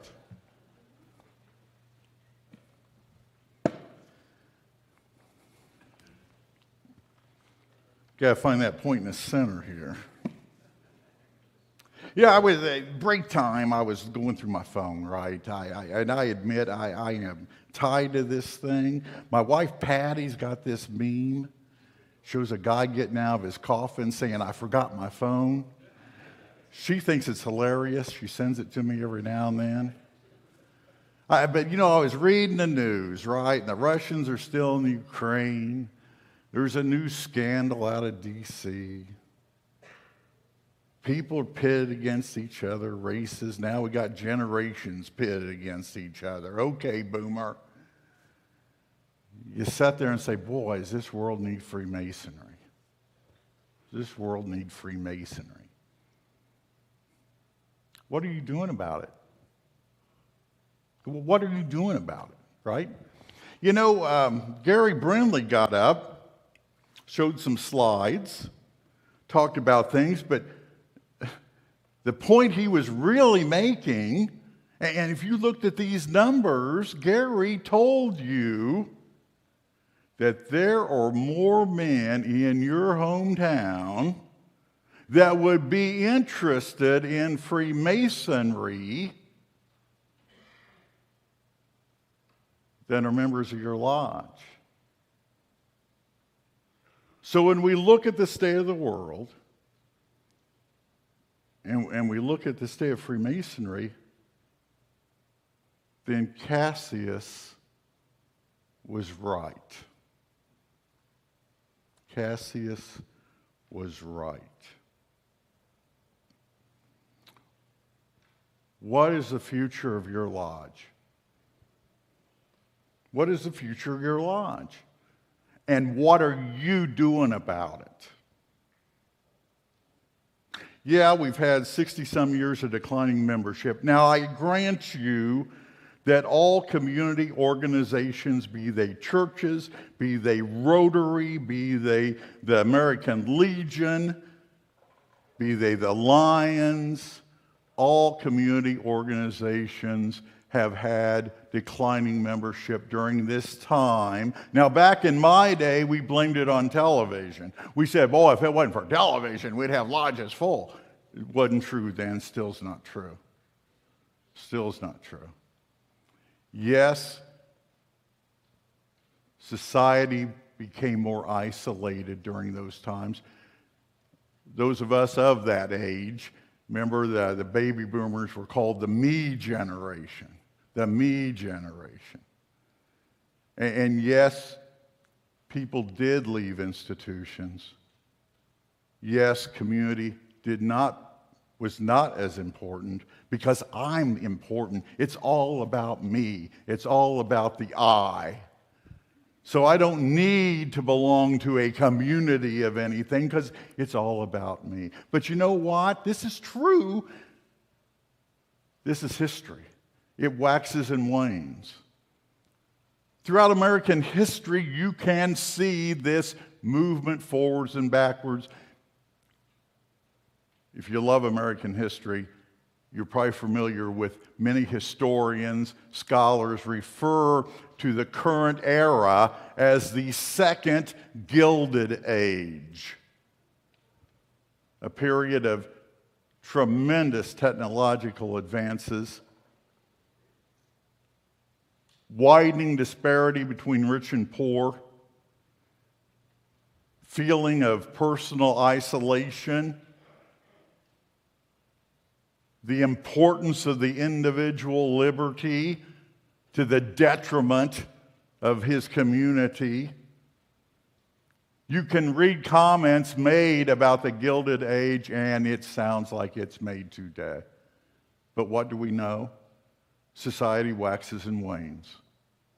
Society waxes and wanes. Following the Gilded Age came a period of 60 years of which community became important. And one result of that, during that 60 years, Freemasonry grew 4 times, fourfold. And other groups. It was the start of many of the civic organizations started during those times, the early, before World War I. So where does that leave us now? Where? We're seeing society change. I was watching a CBS Sunday morning last Sunday, and there was a man on there, a noted psychologist, and he was talking about how unhappy Americans are. How unhappy Americans are.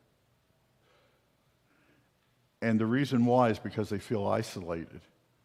And he was talking about how friendships create a form of happiness. And we look at Freemasonry. We look at Freemasonry. Now, what's the line? To make its votaries wiser, better, and consequently happier.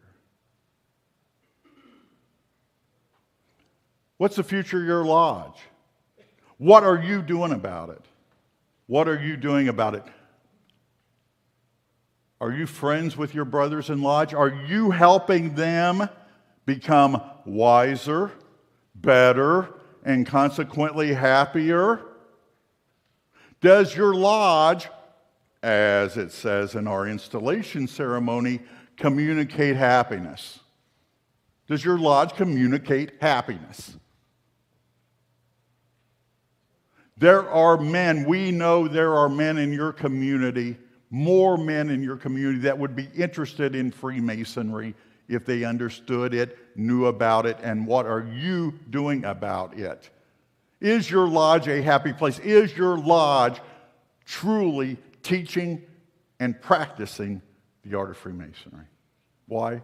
Because Cassius was right. 300 years ago, Anderson's constitutions were published, 1723.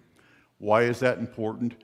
Because Freemasonry was, as we know it today, was still forming. And what Anderson's constitutions did is it gave us basically the form, fit, and function of Freemasonry as we know it. It really took Freemasonry from early stages, and it wasn't just a step evolution, it was a leap evolution. Done by men of action, men who got things done because Cassius was right. We're celebrating Founders Day. When the lodges here in Indiana, primarily southern Indiana, of course, came together at Madison, a group of them had met at Lexington the previous summer at the Grand Lodge of Kentucky and said, "Ooh, we should have a Grand Lodge in Indiana." And then in Corydon, in the previous December, just about a month ago, at the state legislature, some of them got together again and goes, "Ooh, we need to have a Grand Lodge in Indiana." A few weeks later, they decided, for whatever reason, to hold it in January instead of waiting until the warm weather. But anyway, they decided in January, that's the prime time to do this, to meet in Madison and form the Grand Lodge of Indiana. Men who got things done. Men who were bold. Men who were builders. Men who were Freemasons. Because Cassius was right. Your lodge's future, think of your lodge's future. When you leave here today, what are you going to do? What is your lodge's future? And what are you doing about it? What are you doing about it? Is your lodge truly teaching and practicing the art of Freemasonry? Does it make its votaries wiser, better, and consequently happier? Communicate happiness. What's the line again? by improving the character of the individual man. Freemasonry improves the community. Dave Hostler talked about community, talked about servant leadership. There's an idea. Everything David talked about is Freemasonry, is it not? He talked about community in his talk as well. Society is not going to devolve into some dystopian nightmare of civil war and all this, because we've had these issues before. We've overcome them. We're going to overcome what we're going through right now, and people will realize that it's coming together in community. Knowing who your neighbor is important. Selfishness is destructive. Being part of something bigger than yourself is important, again.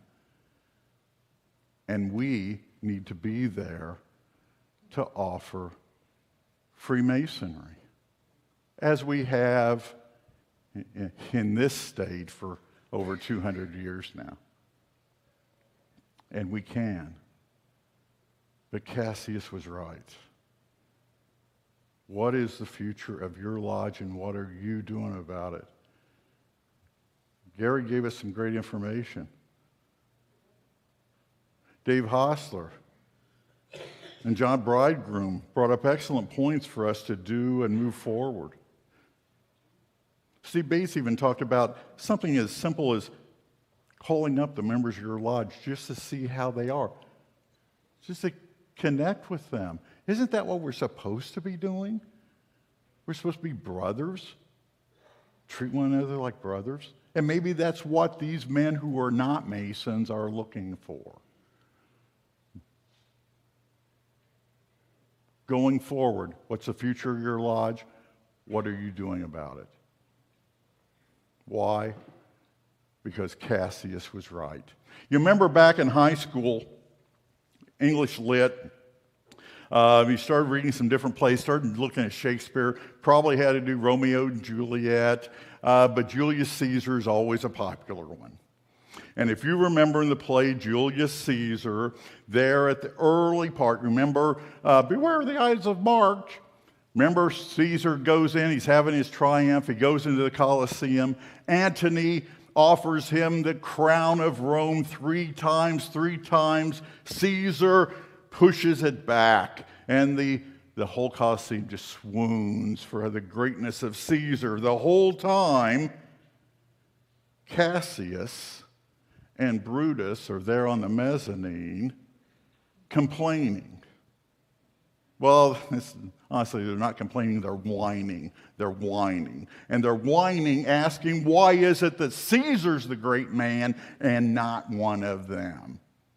Why Caesar? And then they start telling each other stories. A time when they jumped into the river Tiber with Caesar, and Caesar was afraid he was going to drown, and he was screaming, and how could a man like that be this great man? And then they told him, well, I remember a time he was sick, and he was sobbing over his illness. How can that be the great man? Why Caesar, not us? Is it luck? Is it the gods? Why Caesar, not us? And then Cassius tells his immortal truth. And he turns to Brutus and says, at times, men are masters of their fate.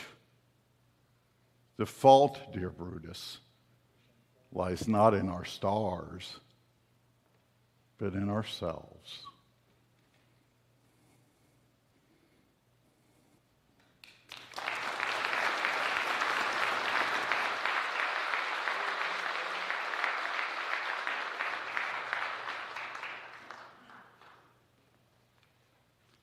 Thank you so much, Past Grandmaster Roger Van Gordon. What are we doing about it? Good question. Well, my brothers, this is about to conclude our session of the 2023 Founders Day.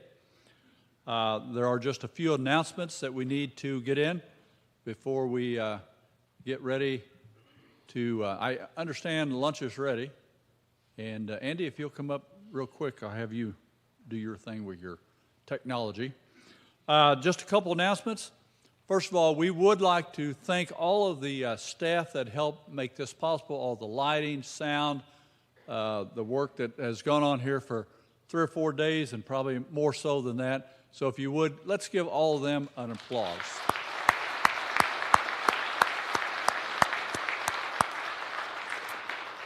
Also, after lunch, the museum across the street will be open until 3 o'clock, and after that, the Dwight L. Smith Lodge of Research will be meeting there in Freemason Hall on the 5th floor. The speaker will be Tyler Whitaker, and he's going to be talking on operative Masons. So keep that in mind if you have some time available to do that. Also, when you do leave this room, be sure you take everything with you. All right? If you're planning on coming back, it's going to be locked up. So take everything that you have that you want to keep, take it with you to lunch. And in regards to lunch, if you have those tickets on your phone, Brother Andy. Good afternoon. Am I shorter than you? Yeah. On your phone, you should have your lunch tickets if you're staying for lunch. They should have went to your email. If you're going to search for "thanks for registering!" ! Here are your tickets. And then in there, you'll have a PDF. And inside of that PDF, there will be a ticket that reads, ticket type and price, Men's Founders Day Lunch, $20. That's the ticket that you'll need to pull up, and you'll need to pull the QR code up nice and big so that they can scan it. Now you're saying, what if I can't find it? What if somebody else bought the ticket for me? As you go downstairs, the people scanning the tickets can query you by name. It takes just a little bit longer, but we would prefer you to say, hey, can you look me up, instead of standing in the flow of traffic trying to find that email. Go to the individual, say, I can't find the ticket, can you look me up? They can look you up, click the button to register you. And it takes a little bit longer than using the QR code, so if you can find the QR code, that would be great. Thank you. Thank you. Thank you, Brother Andy. Appreciate that. We always need the technical advice from an expert. So, again, brothers, in closing, we'd like to say on behalf of Grand Master Richard Lentz and Deputy Grand Master Gary Brindley, thank you all so much for coming. I know many of you had to drive some great distance, some much closer. It has been a pleasure to be able to share education and information with you on this 2023 Founders Day. I hope you enjoy your lunch, and in order to close that out, we will offer a closing benediction. And Brother Tom, if you would do that for us, please. If you would stand.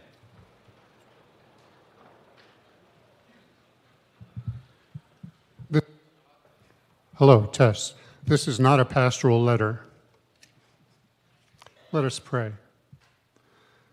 We thank you, O great architect of the universe, for this day of learning, inspiration, and opportunity to connect with brethren from around the Grand Lodge of Indiana and beyond. As we continue to our midday meal, bless the food set before us, that our minds and bodies may be refreshed and strengthened for your service. Amen. So mote it be. Be safe, brothers.